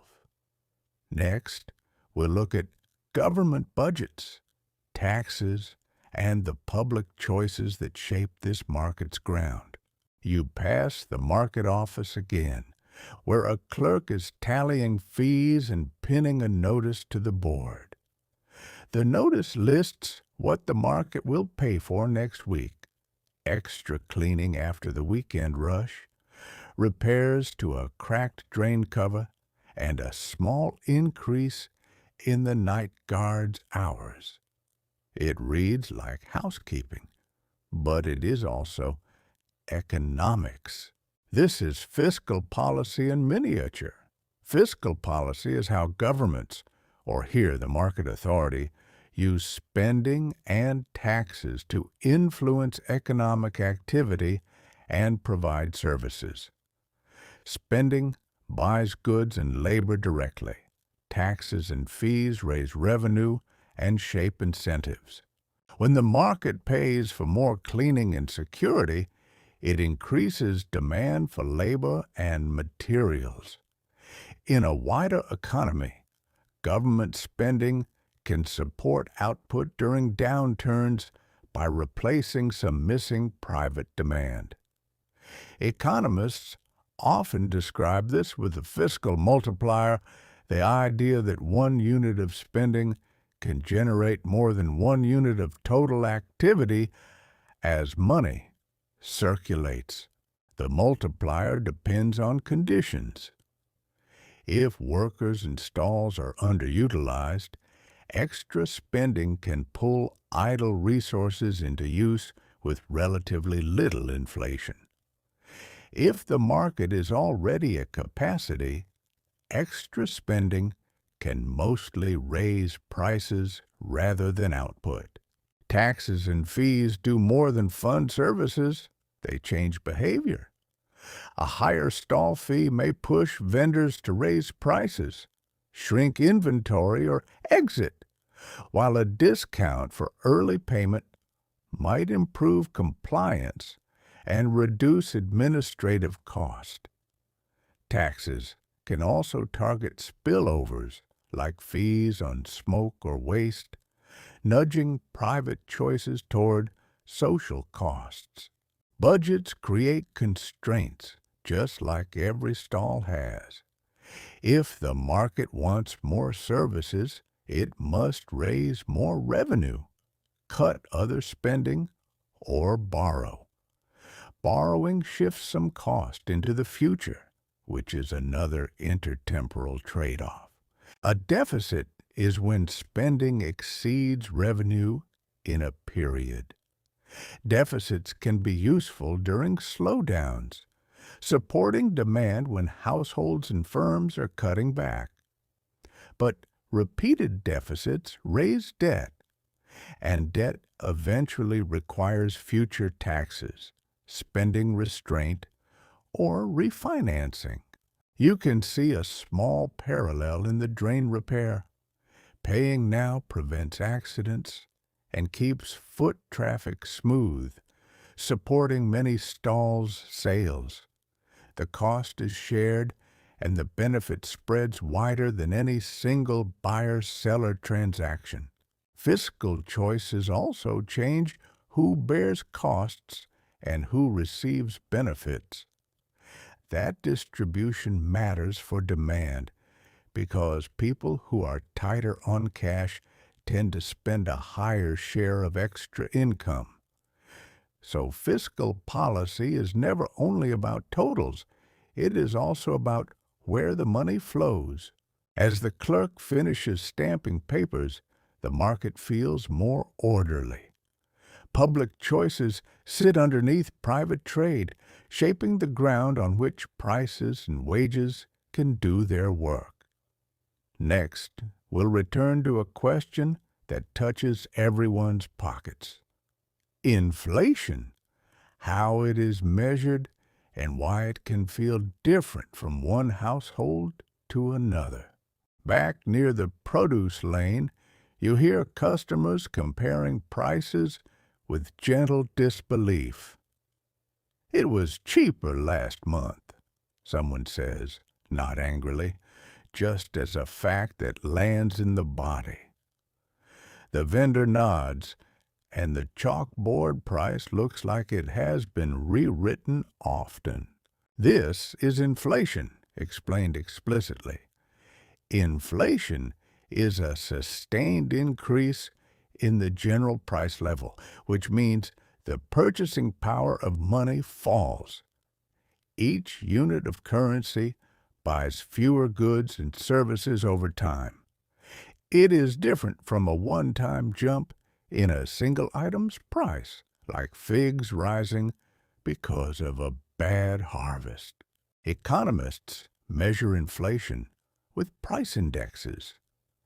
A common one is the Consumer Price Index, which tracks the cost of a basket of goods and services that households typically buy: food, housing, transport, and more.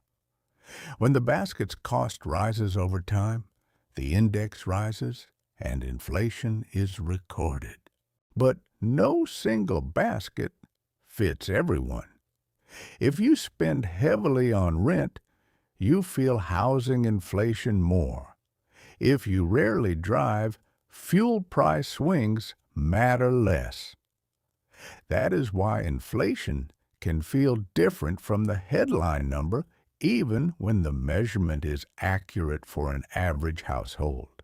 Inflation can come from different sources. Demand pull inflation happens when overall demand grows faster than the economy's ability to supply. Cost push inflation happens when input costs like energy, wages, or transport rise broadly. Supply shocks, droughts, disruptions, currency moves can push on prices too, especially in essentials. Economists sometimes focus on core inflation, which removes very volatile items to reveal the underlying trend. Core measures can be less noisy, but they don't make food and energy unimportant. They simply help analysts see the direction. Households still live in the full basket. It also helps to separate nominal and real values. Nominal wages are the numbers on the paycheck. Real wages adjust for inflation and reflect true purchasing power. If wages rise 5% and inflation is 5%, real wages are roughly flat. You can see this in small choices at the stalls. If staples cost more, customers may drop small treats, not because they want less joy, but because real income tightened. Inflation can quietly shift spending toward necessities. Stable inflation makes planning easier. When inflation is predictable, contracts, savings, and business investment feel calmer.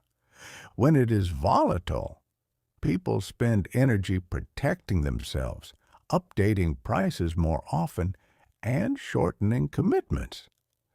Expectations matter because beliefs about future inflation can shape today's wage and price setting. As you leave the chalkboard behind, the idea settles without urgency. Inflation is not only about numbers, it is about purchasing power and planning. Next, we'll look at growth, how economies become able to produce more over time, and what truly raises living standards beyond any single night. The market feels steadier again as you move away from the chalkboard debates. Here the stalls are less about tonight's prices and more about the slow improvement of craft. Better ovens, sharper knives, smoother routines. You can sense progress in small details. This is a gentle doorway into economic growth. Growth, in the long-run sense, means an increase in an economy's capacity to produce goods and services over time. It matters because it is one of the strongest drivers of rising living standards. Economists often separate short-run fluctuations from long-run growth. The business cycle is the wave of ups and downs.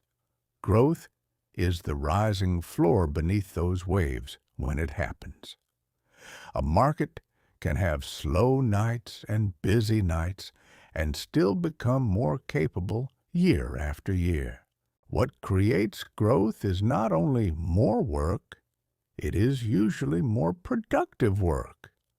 Productivity means output per unit of input. How much value can be created with an hour of labor, a unit of energy, or a piece of capital?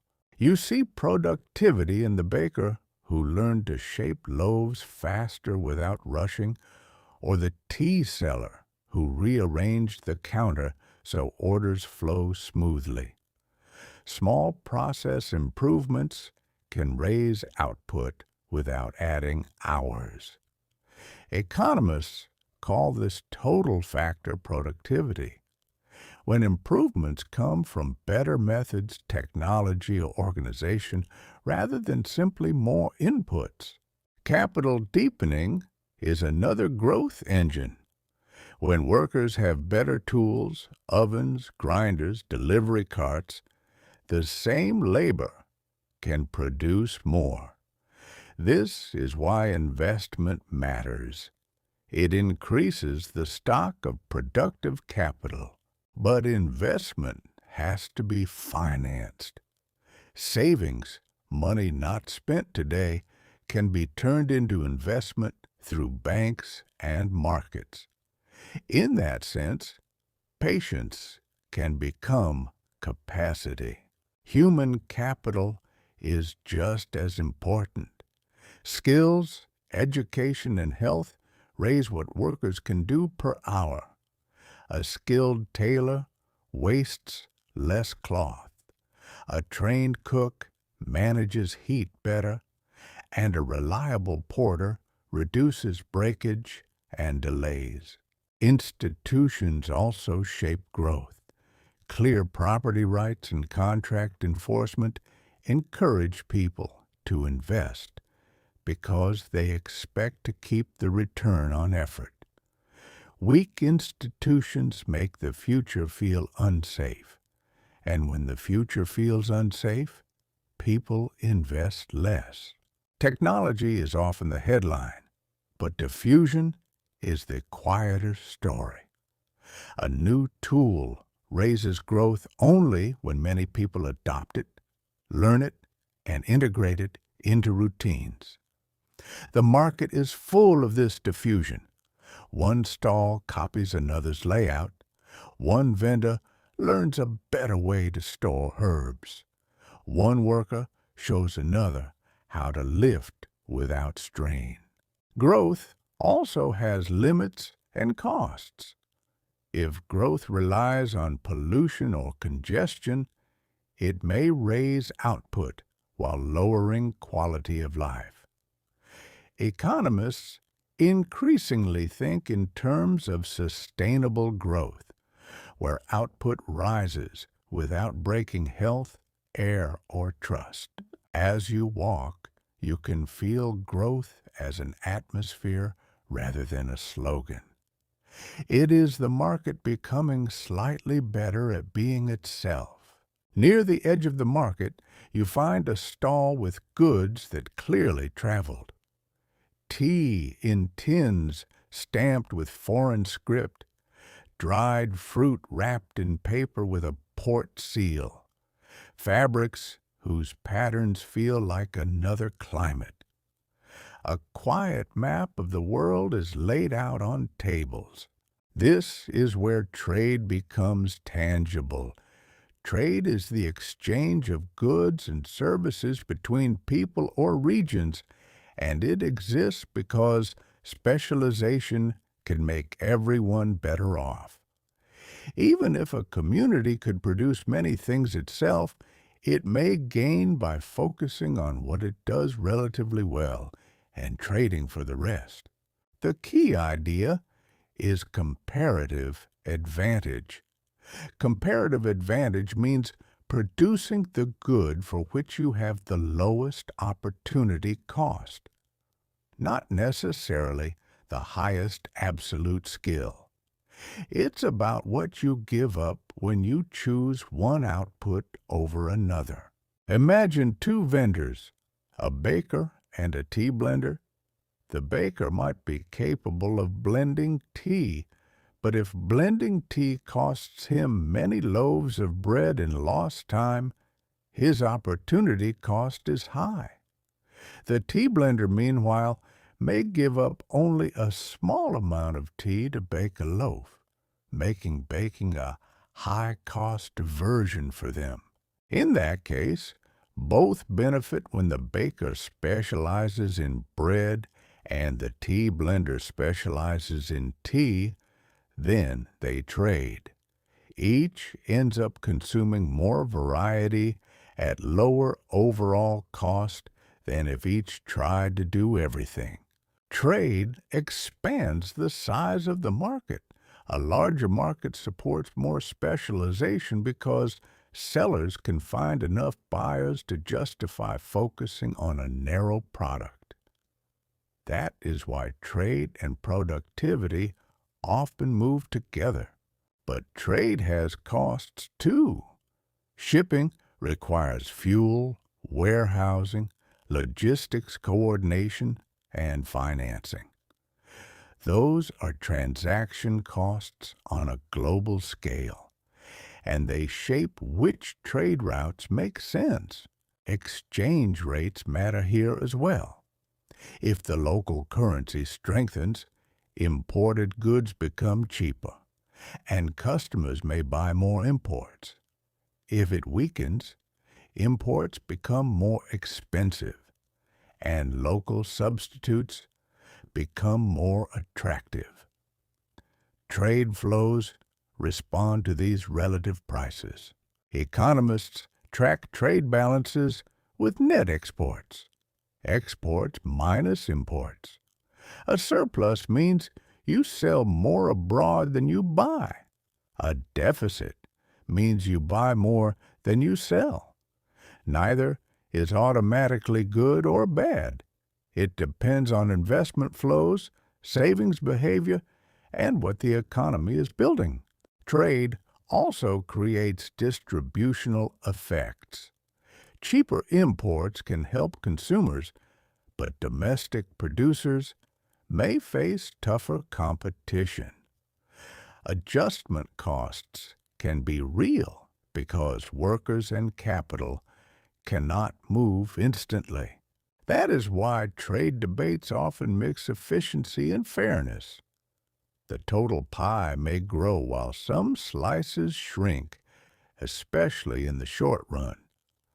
Policy can help with transitions, but transitions still have human weight.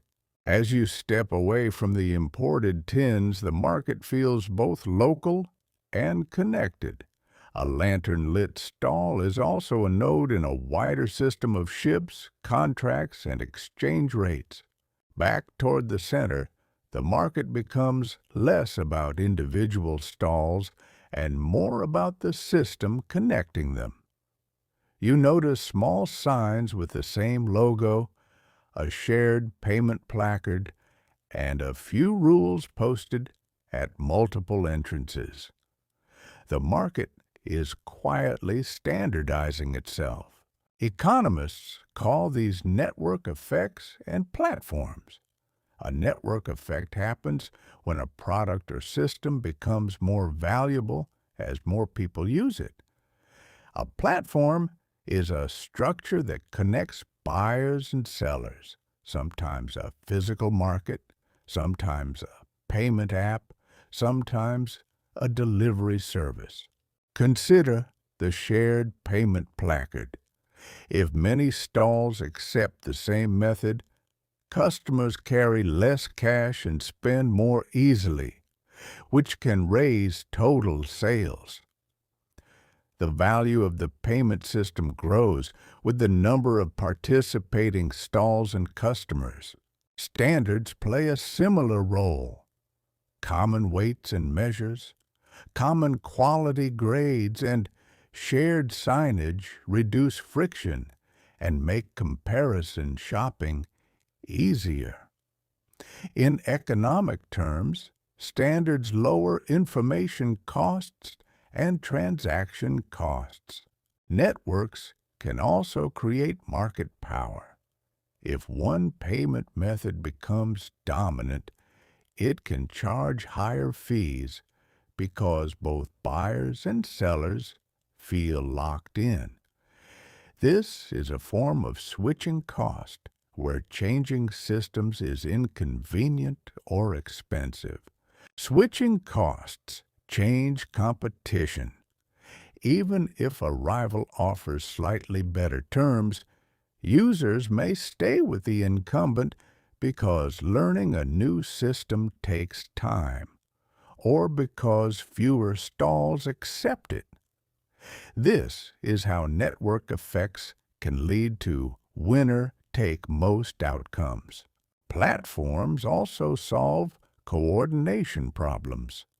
A delivery service can match idle drivers with busy stalls, smoothing demand and supply across the market.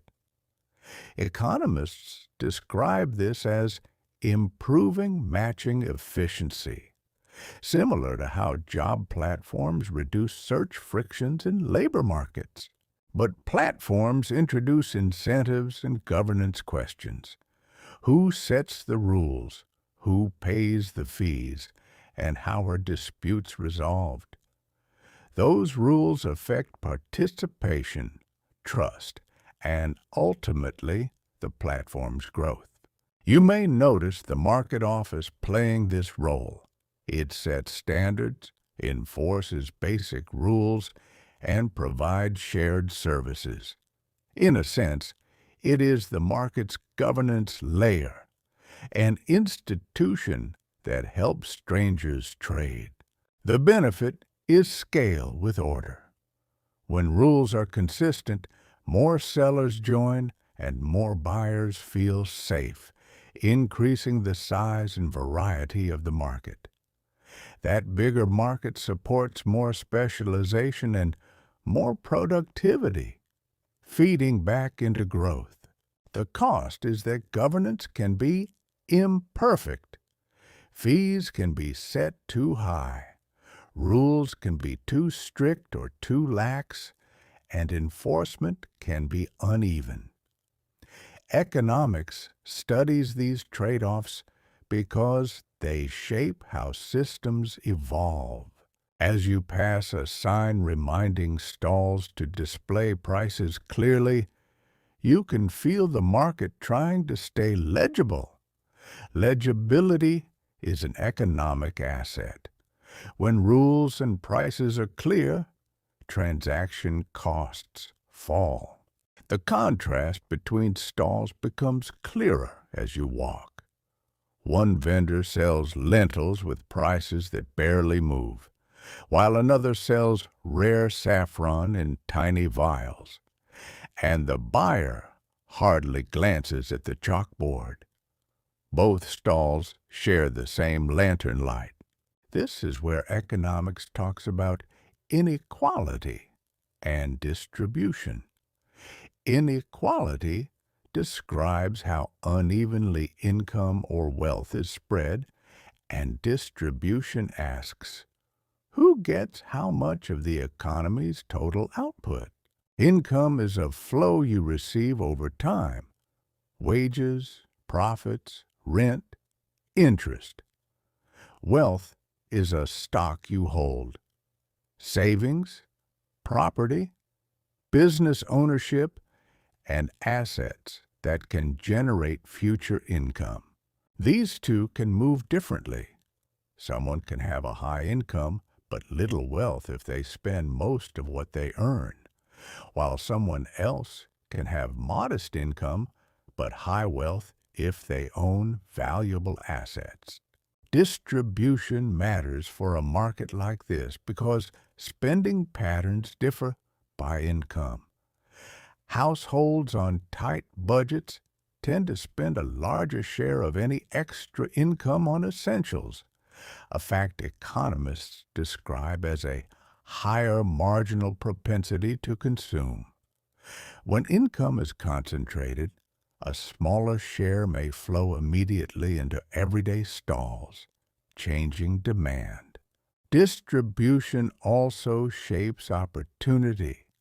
If one household can pay for training, tools, and downtime, it can invest in human capital, while another household may be forced to choose only immediate needs. Over time, these differences can compound. You can see it in small details. A well-financed stall can buy inventory in bulk, accepts lower sales, and wait for the right buyer, while a cash-strained stall must sell quickly and may discount more often just to keep cash moving. Economists also care about mobility, the chance that people can move up or down the income ladder over time. High mobility means today's position is less likely to determine tomorrow's, while low mobility means starting point strongly predicts outcome. Mobility depends on barriers and institutions. Education access, health, discrimination, social networks, and transportation shape whether skills can be developed and jobs can be reached. In economic terms, these barriers raise the cost of opportunity. Policy debates often balance efficiency and equity. Efficiency asks how large total output can be, while equity asks how fairly it is shared, and real choices often sit between them. Tools like targeted taxes, cash transfers, or wage rules can shift distribution, but they also change incentives and budgets. As you pass the saffron stall, the lesson stays gentle but explicit. Distribution is not an afterthought. It changes how the system breathes, from demand to investment to stability. Next, we'll look at what can widen opportunity, how skills form, how people climb, and why education and training matter in the long run. A narrow lane leads to a small workshop where someone is teaching quietly. A younger helper watches, then repeats the motion, weighing spices until the scale needle settles, sealing jars without spill. This is human capital. Human capital is the stock of skills, knowledge, and health that makes a worker more productive. And higher productivity is what supports higher wages over time. Economists describe returns to education as the gain in earnings or output associated with training. Returns vary by field, quality, and local demand for the skill. But the logic is simple. Skills raise the marginal product of labor. Training helps in two ways. It builds real technique, fewer mistakes, faster completion, and it improves coordination because people learn shared routines and standards. Both reduce waste, which is an economic cost. Education can also signal. Signaling means a credential may communicate traits like persistence or ability, even if the schooling itself didn't create all the skill. In practice, skills and signals often overlap. You can see this in hiring notes around the market. Experience preferred asks for proven productivity, while certificate required reduces uncertainty for the employer. Information shapes wages because employers pay more when they can predict performance. Human capital links directly to mobility. If training is affordable and accessible, more people can raise productivity and move into better paid roles. If training is expensive, distant, or gated by networks, inequality can harden into low mobility. There are market failures here. A worker may underinvest because the cost is paid now while benefits arrive later, and credit may be limited. An employer may underinvest because trained workers can leave, so the firm doesn't capture all the return. Education also creates positive spillovers. A trained worker can raise co-workers' output and spread better practices, benefits that extend beyond the person who paid for training. When benefits spill outward, private spending can fall short of what is best for society. That is one reason public funding appears. Schools, apprenticeships, or training subsidies. These tools lower barriers and can raise total productivity, even though they must be financed through taxes or shared fees. In the workshop, the teacher corrects a small habit that causes breakage. The fix seems tiny, but across hundreds of repetitions it becomes large. And that is how long-run growth often works. Small productivity gains compounding. As you step back into the lane, the market feels more coherent. Skills are being formed, signals are being sent, and future earnings are being shaped by choices made tonight. Next, we'll look at another force that shapes opportunity without changing skill directly: access to capital, and why some people can invest in their stall while others cannot. A little beyond the workshop, you find a stall owner staring at a new piece of equipment, an electric sealer that would speed up packaging and reduce breakage. The owner's hand rests on the metal, but the purchase doesn't happen. The decision is not only about desire, it is about access. This is access to capital, and it shapes who can invest. Capital here means productive assets, tools, machines, storage vehicles, and investing in them usually requires money up front. If you have savings or can borrow, you can buy the sealer and raise productivity. If you can't, you keep working with slower methods even if you are equally talented. Economists call this a credit constraint. A credit constraint means you have profitable opportunities, but cannot finance them because lenders won't lend enough or will lend only at terms that are too expensive. The constraint can come from low income, little collateral, weak credit history, or simply high uncertainty. The stall owner explains it plainly. I could pay it back, she says, but they want collateral.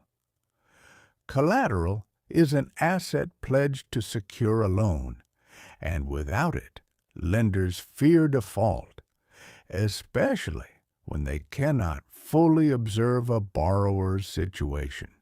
This is another case of asymmetric information. Borrowers know more about their honesty and future cash flow than lenders do, so lenders protect themselves with screening, collateral, and higher interest rates. But those protections can exclude the people who might benefit most from investment. The cost of credit is also tied to interest rates. If rates are high, the sealer must generate larger future profits to justify borrowing. If rates are low, more investments become feasible. In that way, monetary conditions flow directly into real decisions, one stall at a time. Access to capital affects inequality and growth together. When some people can invest and others cannot, productivity gaps widen and become persistent. Economists sometimes call this misallocation. Resources don't flow to their highest value use because financing frictions block them. Markets create workarounds. You may see informal lending, supplier credit, or rotating savings groups where members contribute and take turns receiving a lump sum. These systems reduce barriers when formal credit is limited, though they can also be fragile. You can hear the market solving the problem in small voices. A neighbor offers to co-buy the machine and share it on alternating nights. A cooperative solution that spreads fixed cost and shares risk. Cooperation, like capital, can be a tool for overcoming constraints. As the owner steps back from the sealer, the lesson is explicit but gentle. Investment needs more than good ideas. It needs financing, trust, and contracts. Ahead, we'll look at the institutions that provide financing at scale, banks, and why they create money-like claims that keep markets moving. The lane curves toward a quieter corner where a small banking kiosk has set up for the evening. It isn't glamorous, just a desk, a ledger, and a calm person who seems to know every stall owner's name. Yet the line here is steady, because this desk lubricates the whole market. Banks are financial intermediaries. They take deposits from savers and make loans to borrowers, connecting people who have excess funds with people who have investment or spending needs. This matters because individual savers rarely want to evaluate every borrower themselves. A deposit is a promise. You give the bank money today, and the bank promises you can withdraw it later. That promise feels money-like because you can pay with it, transfer it, or convert it quickly. This is one reason economists say banks create money-like liabilities. Banks also perform maturity transformation. Depositors want liquidity, access on short notice, while borrowers need longer-term funds to buy equipment or inventory. The bank stands in between, using diversification across many depositors and many loans to keep the system flowing. This arrangement is efficient, but it carries confidence risk. If many depositors demand cash at once, the bank may struggle to meet withdrawals without selling assets at a loss. A rush for withdrawals is called a bank run. That is why modern systems use safeguards. Deposit insurance can reduce panic, and central banks can provide emergency liquidity to keep payments working. Regulation also requires banks to hold capital and liquid assets to absorb shocks. Lending is shaped by information and incentives. Banks screen borrowers, ask for collateral, and charge interest that reflects risk, expected inflation, and administrative cost. When uncertainty rises, banks may tighten credit, and fewer investments happen even if opportunities still exist. When credit tightens, spending often cools as well.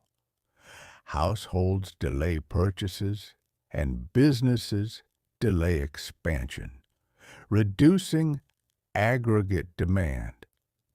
This is one way financial conditions can amplify a slowdown. You can see the kiosk making these choices in small ways. A vendor with stable receipts gets a lower rate. A newer stall gets a smaller line of credit. Collateral speeds approval. Credit is priced and structured, not simply handed out. Banks also help with payments. When stalls accept transfers instead of cash, transactions become faster and safer, reducing theft risk and lowering transaction costs. A smoother payment system can raise the market's effective capacity, like widening the walkway without moving stones. As you leave the kiosk, the lesson is explicit but calm. Financing is a machine for turning trust into usable purchasing power. Next, we'll look at what happens when trust breaks, defaults, bankruptcy, and why failure rules can actually keep markets resilient. A little past the kiosk, a notice is pinned to a board. Payment plan available. Speak to the office. It's written in careful language, the kind that tries to lower shame. The market understands that not every promise can be kept on every night. This brings us to default. Default happens when a borrower or buyer cannot meet agreed terms, missing a payment, failing to deliver, or breaking a contract. Defaults are built into any system that allows credit and future promises. Defaults matter because credit ties people together across time. When a promise fails, the loss must land somewhere, on the lender, the supplier, the worker, or the household budget. That risk is why lenders screen, require collateral, and charge higher rates when uncertainty rises. Economists say default risk must be priced. Higher risk leads to higher interest rates, stricter terms, or smaller credit limits. Those protections can keep lenders safe, but they can also choke off useful borrowing and slow investment. So, markets create formal failure rules. Bankruptcy is a legal process that restructures or resolves debts when repayment is not possible. The goal is not punishment. It is an orderly settlement that limits chaos and makes future lending possible. Bankruptcy has two broad paths. One is liquidation, where assets are sold to pay creditors and the business closes. The other is reorganization, where debts are renegotiated so the business can continue operating while paying what it reasonably can. These rules lower uncertainty for everyone. Creditors gain a process for recovery rather than endless conflict, and borrowers gain a chance to reset rather than being trapped forever. Predictable resolution reduces transaction costs and supports lending. Related to this is limited liability. Owners can lose what they invested, but assets are protected beyond that stake, encouraging investment while keeping risk bounded. You can see the market's version in small habits. Vendors separate business cash from household cash, keep clear records, and renegotiate early when sales dip. Those boundaries make failure less catastrophic and make rebuilding more plausible. Default also shapes reputation. A stall that repeatedly breaks promises will face higher costs and fewer partners, while a stall that communicates and honors revised terms can preserve trust. Reputation becomes a second layer of enforcement. In the long run, exit is part of the system. When a weak stall closes, workers, space, and equipment can move to stronger uses, improving overall efficiency. It's a sober idea, but it helps explain why markets keep renewing themselves. As you walk on, the lesson stays gentle. Failure is not celebrated, but it is managed, because managed failure keeps trade alive. Next, we'll look at pricing and competition more closely, how sellers choose prices when products differ, and why differentiation changes the whole dance. The next lane is full of near-similar goods with tiny differences. 3 stalls sell tea, but one emphasizes smoke, another citrus, another a floral note that feels like spring. Prices differ slightly, and customers choose with their senses as much as their wallets. This is monopolistic competition, a common market structure. Many sellers compete, but products are differentiated, so each seller has some ability to set price above marginal cost. There are alternatives, but the goods are not identical. With some market power, pricing becomes a choice. Economists describe firms choosing a markup. Price equals marginal cost plus a margin.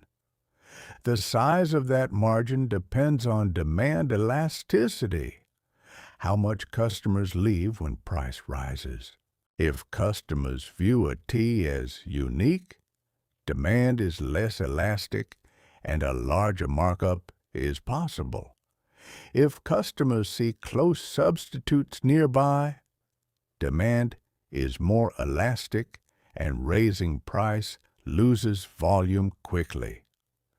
Differentiation is, in part, a way to reduce elasticity. You can watch differentiation being created. A vendor offers a tasting, tells the origin, and displays a seal that signals quality.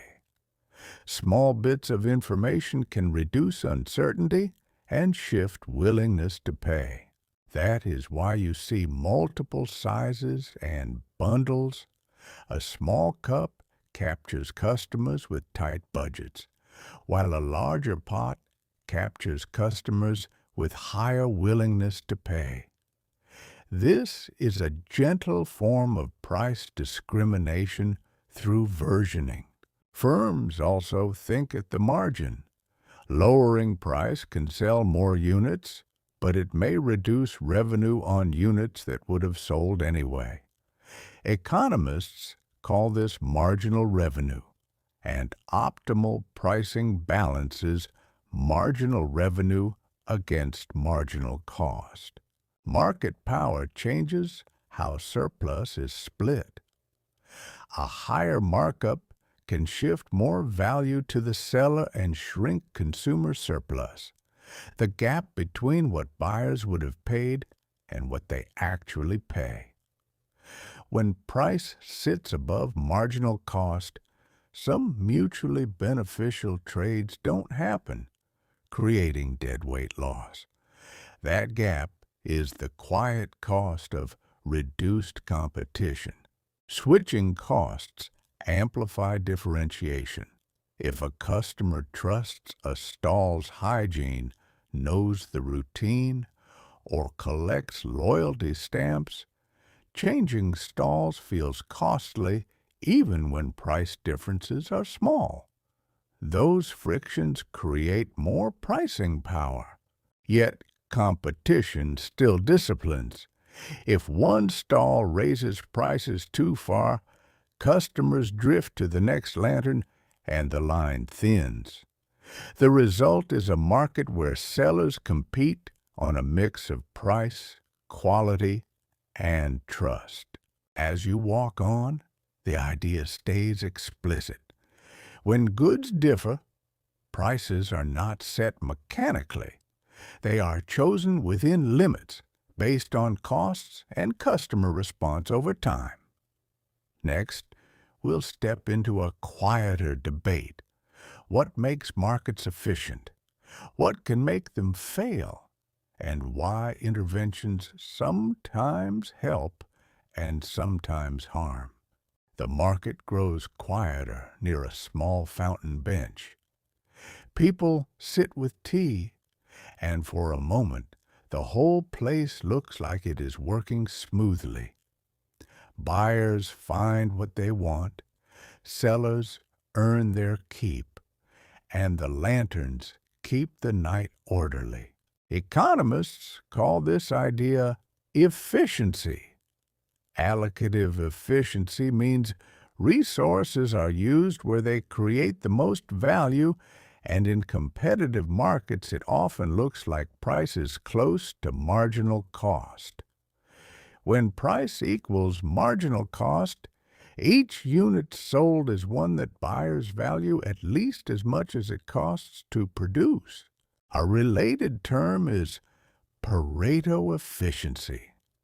A situation is Pareto efficient when you can't make someone better off without making someone else worse off. It's not fairness. It's a test for whether obvious win-win improvements remain. Competition and clear information can push markets toward efficiency. Prices guide scarce resources toward higher valued uses, and sellers who waste inputs tend to lose business. That's the hopeful story. But market failure is the sober companion. A market failure occurs when voluntary exchange does not lead to an efficient outcome, usually because key costs, benefits, or information are missing from prices. Externalities are one cause. Smoke imposes costs on neighbors, so private decisions can create too much of the activity from society's viewpoint. Public goods are another cause, because free riding can lead to too little lighting, cleaning, or security. Information problems matter too. With asymmetric information, buyers may distrust quality, causing adverse selection and less trade. Credit can be rationed when lenders can't distinguish safe borrowers from risky ones. Market power can also reduce efficiency. If a seller keeps price above marginal cost, output can be lower than what would be efficient, and deadweight loss appears. The market still functions, but some value is left unrealized. Because of these gaps, interventions sometimes help. Standards can reduce information costs, rules can limit spillovers, and taxes or subsidies can align private incentives with social costs and benefits. In principle, a good policy can move outcomes closer to efficient levels, but interventions have costs too. Enforcement can be uneven, policies can distort behavior, and decision-makers face their own information limits. Economists call this government failure, when fixes introduce new waste. So the real question is comparative. Which set of imperfections is smaller in a given context? Market imperfections or policy imperfections? The market's posted standards and shared fees are one practical answer to that balancing act. As you stand to leave the fountain, the idea lands gently. Markets coordinate remarkably well, but they are not magic. Next, we'll follow a final thread: how well-being is measured beyond prices and why enough matters as much as growth. The market has a calmer pocket near the edge, where a few vendors have pinned small tags to their goods: fair price, local, low waste. The tags are simple, but they change how some customers choose, even when the product looks the same. This is a gentle doorway into preferences and utility. In economics, utility is a way to describe satisfaction or value, and it includes more than taste or comfort. People can gain utility from ethics, identity, convenience, and feeling aligned with their values. That matters because markets don't only allocate goods, they respond to what people care about. If buyers value low-waste packaging, demand shifts toward it, and sellers have an incentive to offer it. Prices then reflect not only scarcity, but preferences. You can hear it in a quiet conversation. One customer says, "I'd rather pay a little more if it lasts longer." And another says, "I need the cheapest option tonight."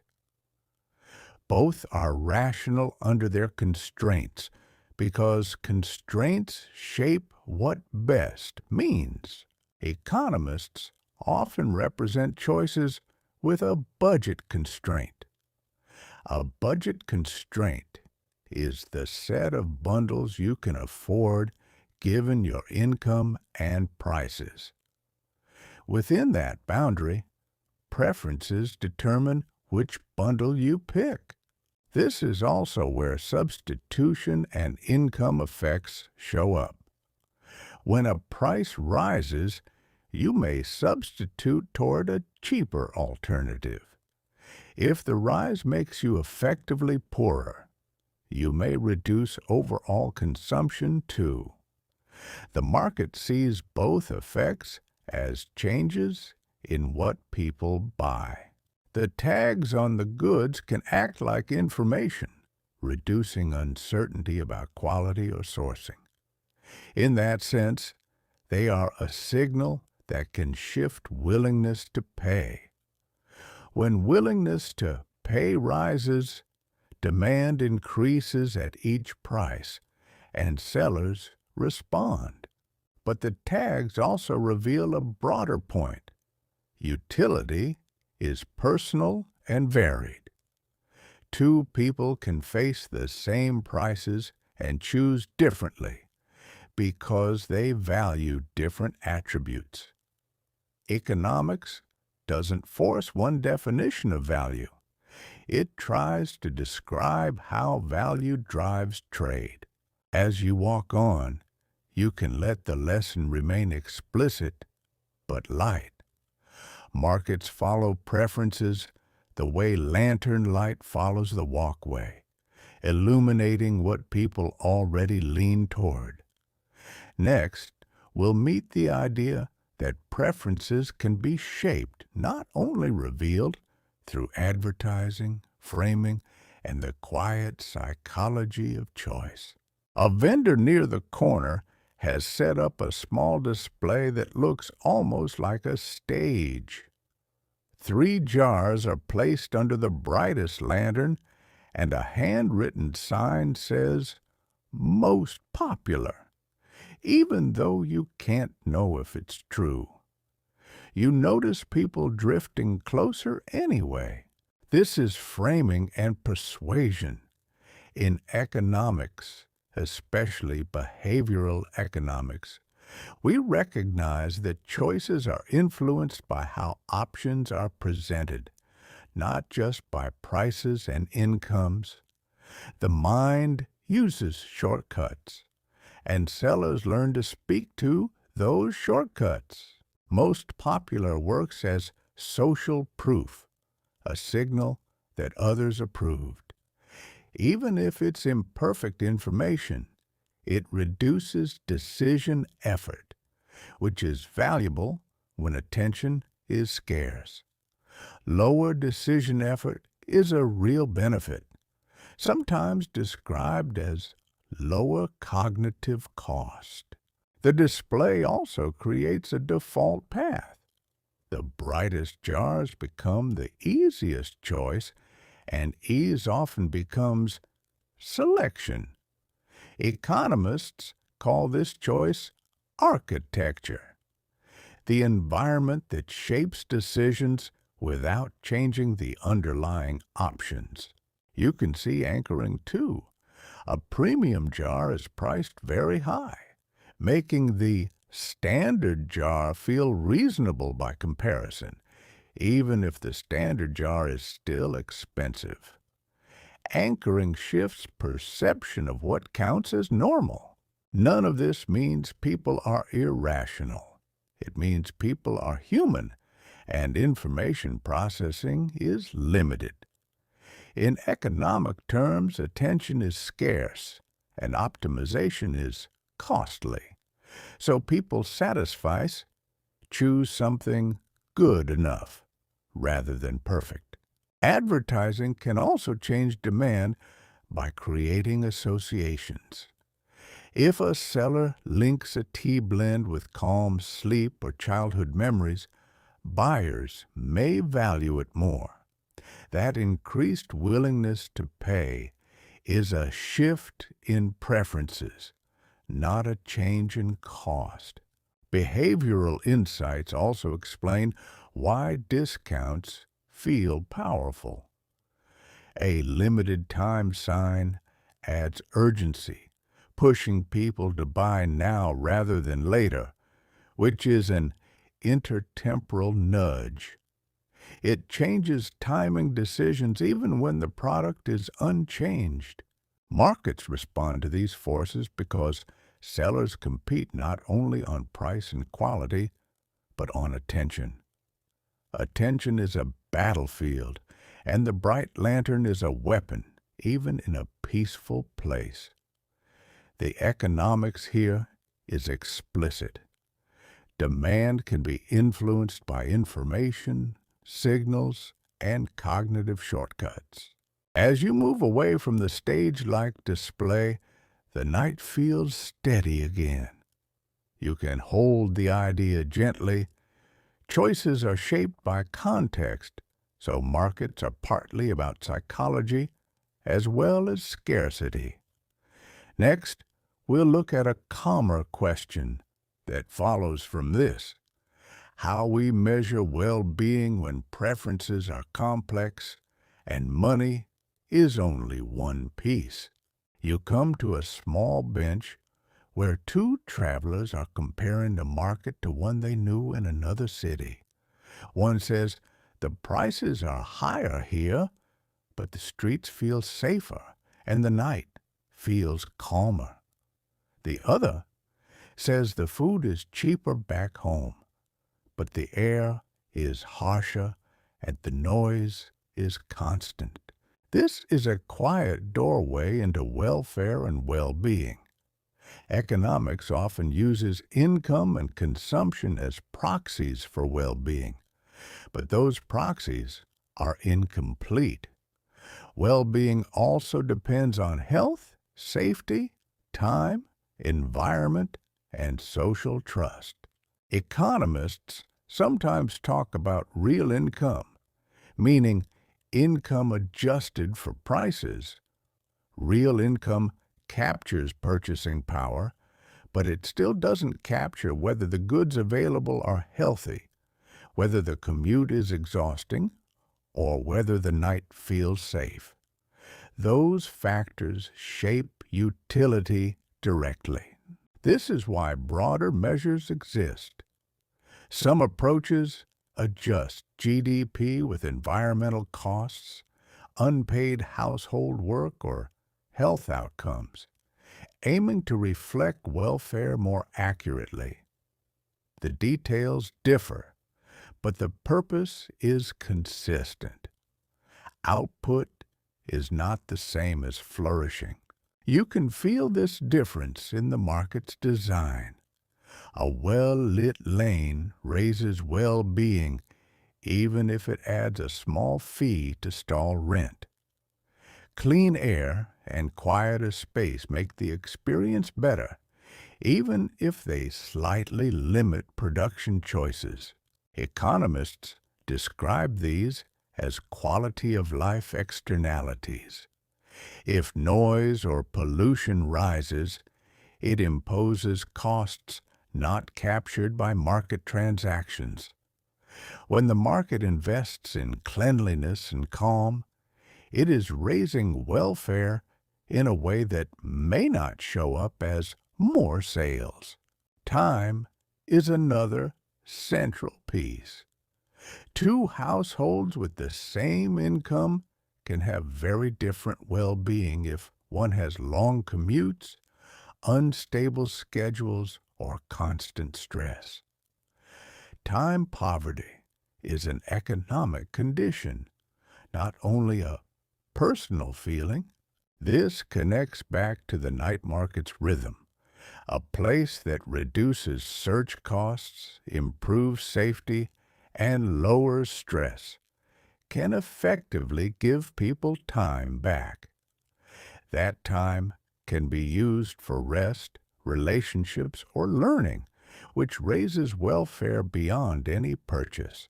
Distribution matters here too. If the market becomes beautiful but only affordable to a few, welfare gains are uneven and social trust can erode.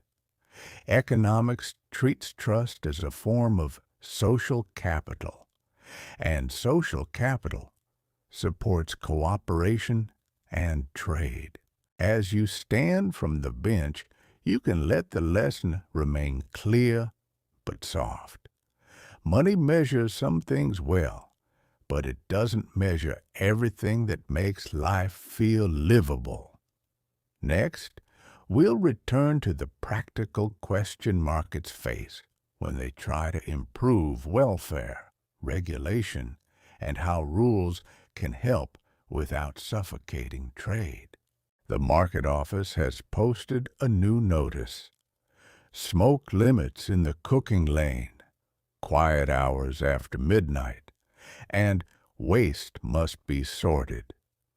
The rules are written without anger, like a gentle boundary rather than a threat. People read them and keep walking. This is regulation. Regulation is a set of rules that constrain behavior to reduce harm, improve information, or maintain fair competition. Economists evaluate regulation by comparing benefits like cleaner air and lower risk against costs, like compliance effort and reduced flexibility. The strongest case for regulation is often market failure. Smoke is an externality, so rules can internalize costs that prices didn't capture. Standards for weights and labeling reduce asymmetric information and lower the chance of adverse selection. Regulation can also support competition. If one seller cheats on measurements, honest sellers are punished and trust declines. A rule that enforces accurate scales protects the market as a whole by keeping transactions credible. But regulation has trade-offs. Compliance costs time and money, and small stalls can be hit harder than large stalls because fixed compliance costs don't scale down. Economists call this a burden that can unintentionally raise barriers to entry. Rules also require enforcement. If enforcement is uneven, it can create unfair advantage, discourage honest sellers, and lower trust. In economic terms, weak enforcement raises transaction costs because people spend more effort verifying and protecting themselves. That is why good regulation tries to be clear, predictable, and proportionate. Predictable rules lower uncertainty, and uncertainty is expensive. When sellers can plan, they invest more confidently. Regulation can also be designed as incentives rather than commands. A fee on smoke, a deposit on glass jars, or a discount for low-waste packaging uses prices to guide behavior. Economists often prefer incentive-based tools when outcomes can be measured because they preserve flexibility. Still, measurement is hard. It's easier to count waste than to measure stress, and easier to measure smoke than to measure fairness. So rules are always partial, and that is why debates persist. As you leave the notice board, the market feels more orderly, not less free. The rule is not the opposite of the market. It can be a support beam that keeps trade peaceful. Next, we'll look at the final quiet layer beneath rules and prices, culture and norms, the unwritten agreements that make strangers behave like neighbors. Near the exit, you notice something that isn't written anywhere. People queue without pushing. Vendors return extra change without being asked, and a passerby stops to help a jar that tipped but did not break. The market is held together by more than enforcement. This is culture and norms. Norms are unwritten rules of behavior that reduce conflict and make cooperation easier.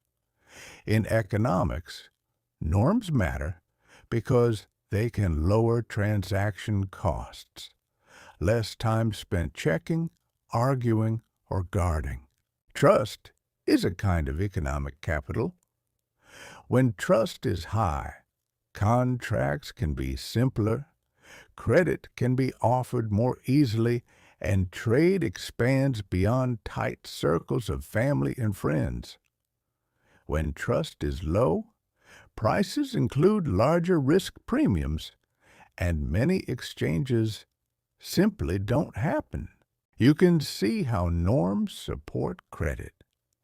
A buyer who pays late but communicates preserves reputation, while a buyer who disappears becomes expensive to deal with in the future. Reputation becomes an informal enforcement mechanism. Norms also shape fairness. A stall may keep prices stable for regular customers even when demand spikes to maintain long-term relationships. This is a repeated game strategy, sacrificing short-term profit to secure future trade. Economists study these dynamics with the idea of repeated interaction. When people expect to meet again, cooperation becomes more rational because cheating today costs future opportunities. The market becomes a community, not just a set of transactions. Norms can also protect the vulnerable. Vendors may quietly guide a newcomer toward a fair price or warn against a dishonest scale. These small acts reduce information asymmetry and keep the market's reputation strong. But norms can exclude, too. Insider networks can shut out newcomers, and favoritism can distort competition. Economics treats this as a governance issue. Norms can be efficient, but they can also create barriers. So the healthiest markets often mix layers. Formal rules handle large disputes, while norms handle daily friction. Together, they reduce conflict and make trade feel safe. As you pass under the final lanterns, the lesson becomes both explicit and calming. Markets are made of scarcity and choice, but also of trust and habit. Next, we'll step back into a slower closing mood, how people decide what is enough, and how the market winds down without needing to win. The market begins to lean toward closing, not abruptly, but like a song lowering its volume. Lanterns still glow, yet the loudest voices soften, and the pace becomes more deliberate. You can feel people shifting from acquiring to gathering. This is a good moment to speak explicitly about enough. In economics, enough shows up as a concept called diminishing marginal utility, which means each additional unit of a good tends to add less extra satisfaction than the one before it. The first cup of tea can feel like rescue. The second cup can feel pleasant. And the third may feel unnecessary, even if it's still objectively good. The marginal benefit is shrinking. Diminishing marginal utility helps explain why people spread spending across categories. After a point, one more sweet adds less joy than a warm scarf, or a safer route home, or an extra hour of sleep. Choices drift toward balance because extra stops feeling as valuable. You can see the same idea on the seller side as diminishing returns. If a stall tries to produce more and more with the same space and same tools, each additional unit can become harder to make because congestion and fatigue increase. That raises marginal cost. So both sides have curves, even if no one draws them. Buyer's marginal benefit tends to fall, and seller's marginal cost tends to rise. Where they meet, the market finds a natural limit. This is why growth isn't only about pushing more into the night. Systems that chase output past the point of comfort can pay hidden costs in stress, waste, and brittle routines. Economists describe these as external or unpriced costs, but you can feel them as tension. Now notice how the market winds down. Vendors discount the last perishable items. Customers buy smaller portions, and the line at the dessert stall thins. This is an efficient reallocation of remaining supply toward those who still value it at closing time. Closing time also shows a preference shift. People stop optimizing for variety and start optimizing for calm. The utility of being done rises, and the utility of another purchase falls. If you listen closely, you can hear the economy of the evening concluding. It is not triumph or failure, but coordination, 1,000 small choices landing in a quieter place. Next, we'll step into the calm mechanics of saving. What people do with what they don't spend, and why that matters for tomorrow's market. Near the exit, a vendor folds cash into a small envelope and tucks it into a pouch that looks well used. Another vendor immediately pays a supplier, while a third keeps coins in a jar labeled repairs. Money is moving, but not all of it is spent. This is saving. Saving is the portion of income not consumed today, and it matters because it finances future spending, future investment, and resilience against shocks. Saving is also an intertemporal choice. You give up consumption now to gain options later. Economists connect saving to investment through financial intermediation. When households save, their funds can be deposited in banks or invested, allowing borrowers to finance equipment, inventory, and expansion. In that way, private patience becomes public capacity. Not all saving is the same. Precautionary saving is held to protect against uncertainty, unexpected medical bills, a slow month, a broken oven. When uncertainty rises, precautionary saving rises, and spending can fall, cooling the market. There is also retirement saving, which reflects life cycle planning. In the life cycle view, people save during earning years and draw down later. This helps explain why an economy's age structure can influence overall spending patterns. Saving behavior also depends on interest rates.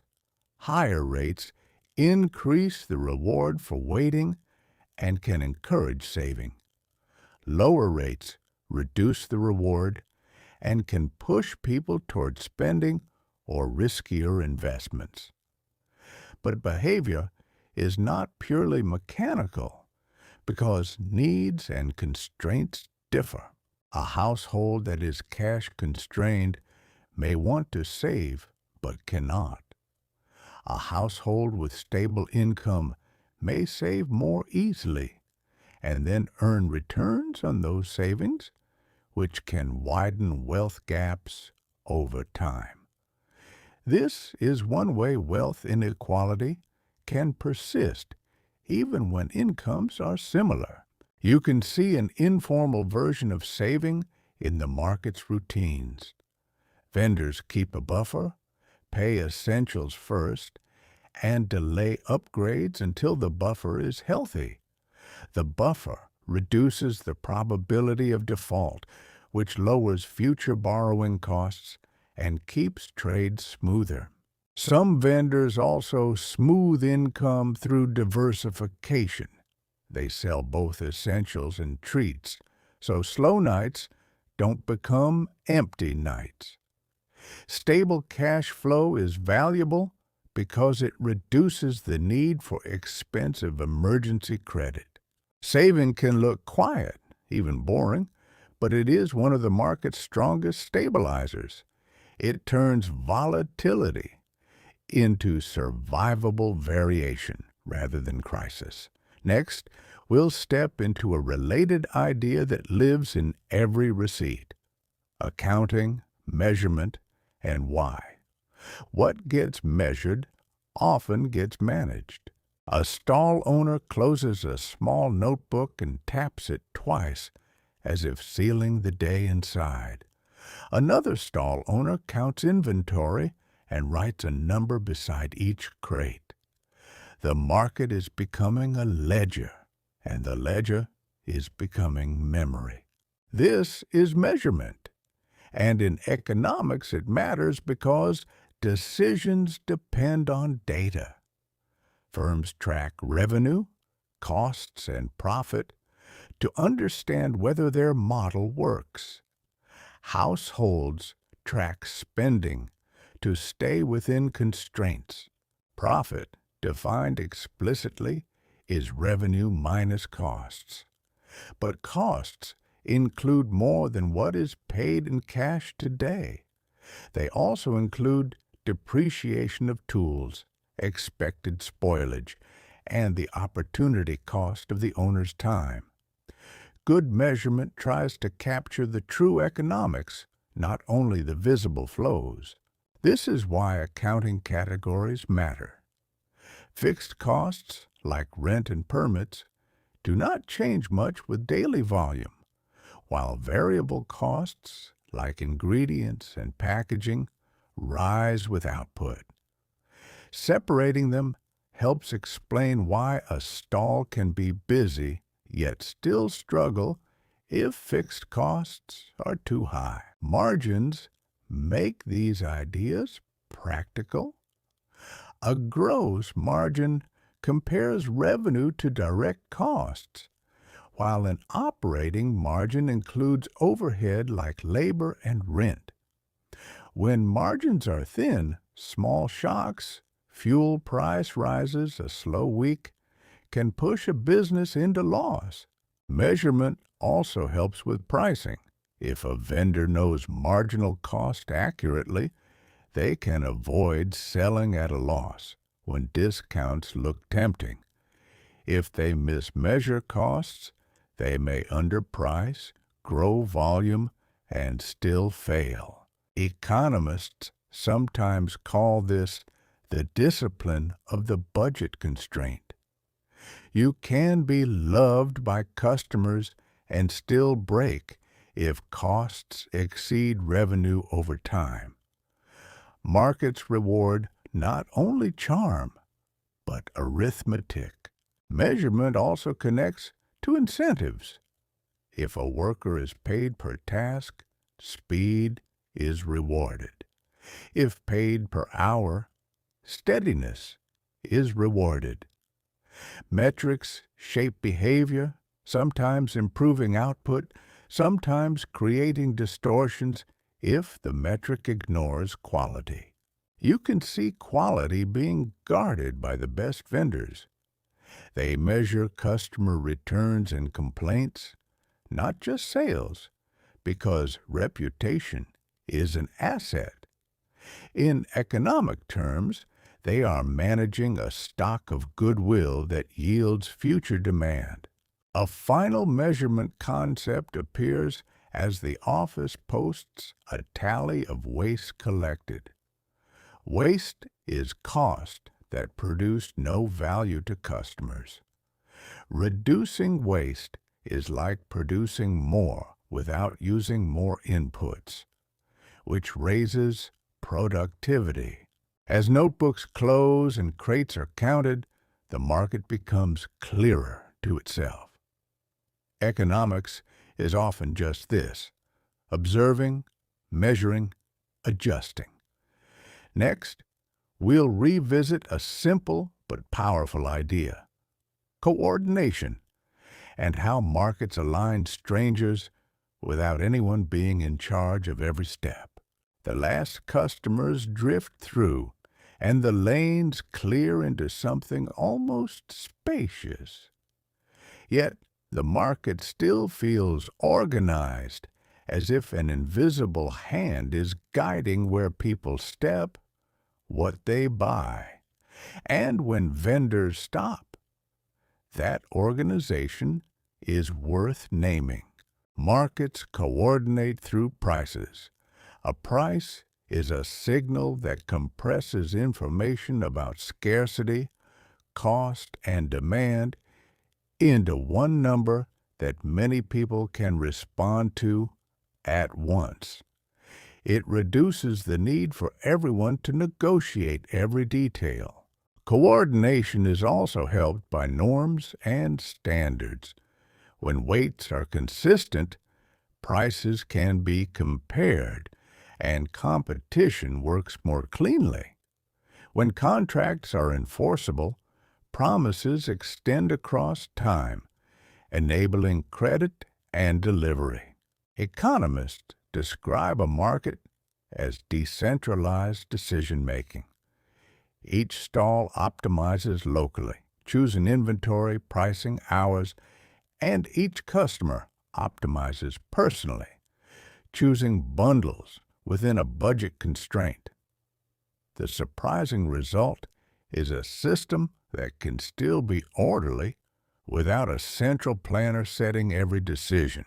But coordination isn't automatic perfection. Externalities, public goods, and information gaps can cause miscoordination, where private incentives don't add up to the best social outcome. That is why governance exists, to patch holes where the price signal is incomplete. Coordination also depends on flexibility. If prices can adjust, shortages and surpluses can clear. If wages can adjust, labor can shift. If products can be substituted, shocks can be absorbed. Rigid systems can feel stable until they snap. Yet flexibility has costs too. Rapid price changes can feel unfair, and constant adjustment can exhaust households. Economists call this a trade-off between efficiency and stability, and every society chooses its balance. You can see the market choosing stability in small ways. Some vendors keep prices steady for regulars, even when demand surges, protecting long-term relationships.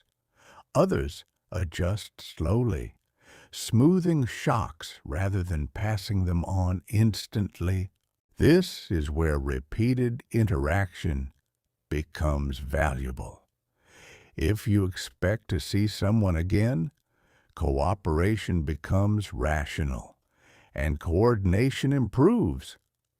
Trust acts like lubricant, lowering transaction costs and keeping disputes small. The market office quietly supports this. It provides dispute resolution, shared services, and a set of rules that reduce uncertainty. It is a modest institution, but it multiplies the value of private trade. As the lanes quiet, the coordination remains. The market is not a machine of greed. It is a machine of alignment, imperfect, but often remarkably effective. Next, we'll step into the world outside the market gate. How these same ideas scale up into cities, infrastructure, and the systems that carry everyday life. Outside the gate, you can still hear the market's hum, but it becomes part of a larger city soundscape. A delivery van rolls by.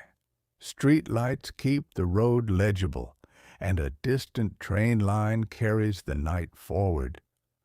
The market is one node in a bigger network. This is a natural place to speak explicitly about infrastructure. Infrastructure, roads, power, water, ports, telecom, supports economic activity by reducing transaction costs and increasing reliability. It makes trade faster, safer, and more predictable. Think about the road that brought the oranges. Without it, the supply would be smaller, more expensive, and less reliable. Better logistics lowers spoilage and expands the feasible trading radius, which increases variety and often lowers prices. Infrastructure often has public good characteristics. A road can be non-rival up to congestion, and it is difficult to exclude users without tolls. That's why funding and governance are central, because markets alone may underprovide shared systems. Economists describe infrastructure as enabling productivity. When the grid is stable, machines run reliably. When water is clean, health improves. When ports function, trade becomes smoother. These gains raise output per unit of input across many industries. There is also resilience. Infrastructure that has redundancy, backup power, multiple routes, safety margins, reduces the impact of shocks. Redundancy costs money, but it prevents catastrophic failures, which is an economic trade-off between efficiency and robustness. You can see this trade-off in inventory and buffers inside the market, and you see it again at city scale in storage, spare capacity, and maintenance. Maintenance is often invisible, but it protects the future. Underinvestment in maintenance can look efficient today and expensive tomorrow. Infrastructure also shapes equity. If transit connects low-income neighborhoods to jobs, mobility rises. If it doesn't, opportunity shrinks. Access is not only a social value, it changes labor supply and productivity. The market's lanterns are a tiny example of this logic. Light extends hours, improves safety, and supports trade. City lights and roads do the same, but across millions of decisions.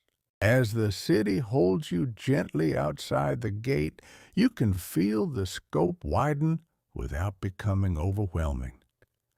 Economics is the study of coordination at every scale, from a loaf to a road to a network of ports.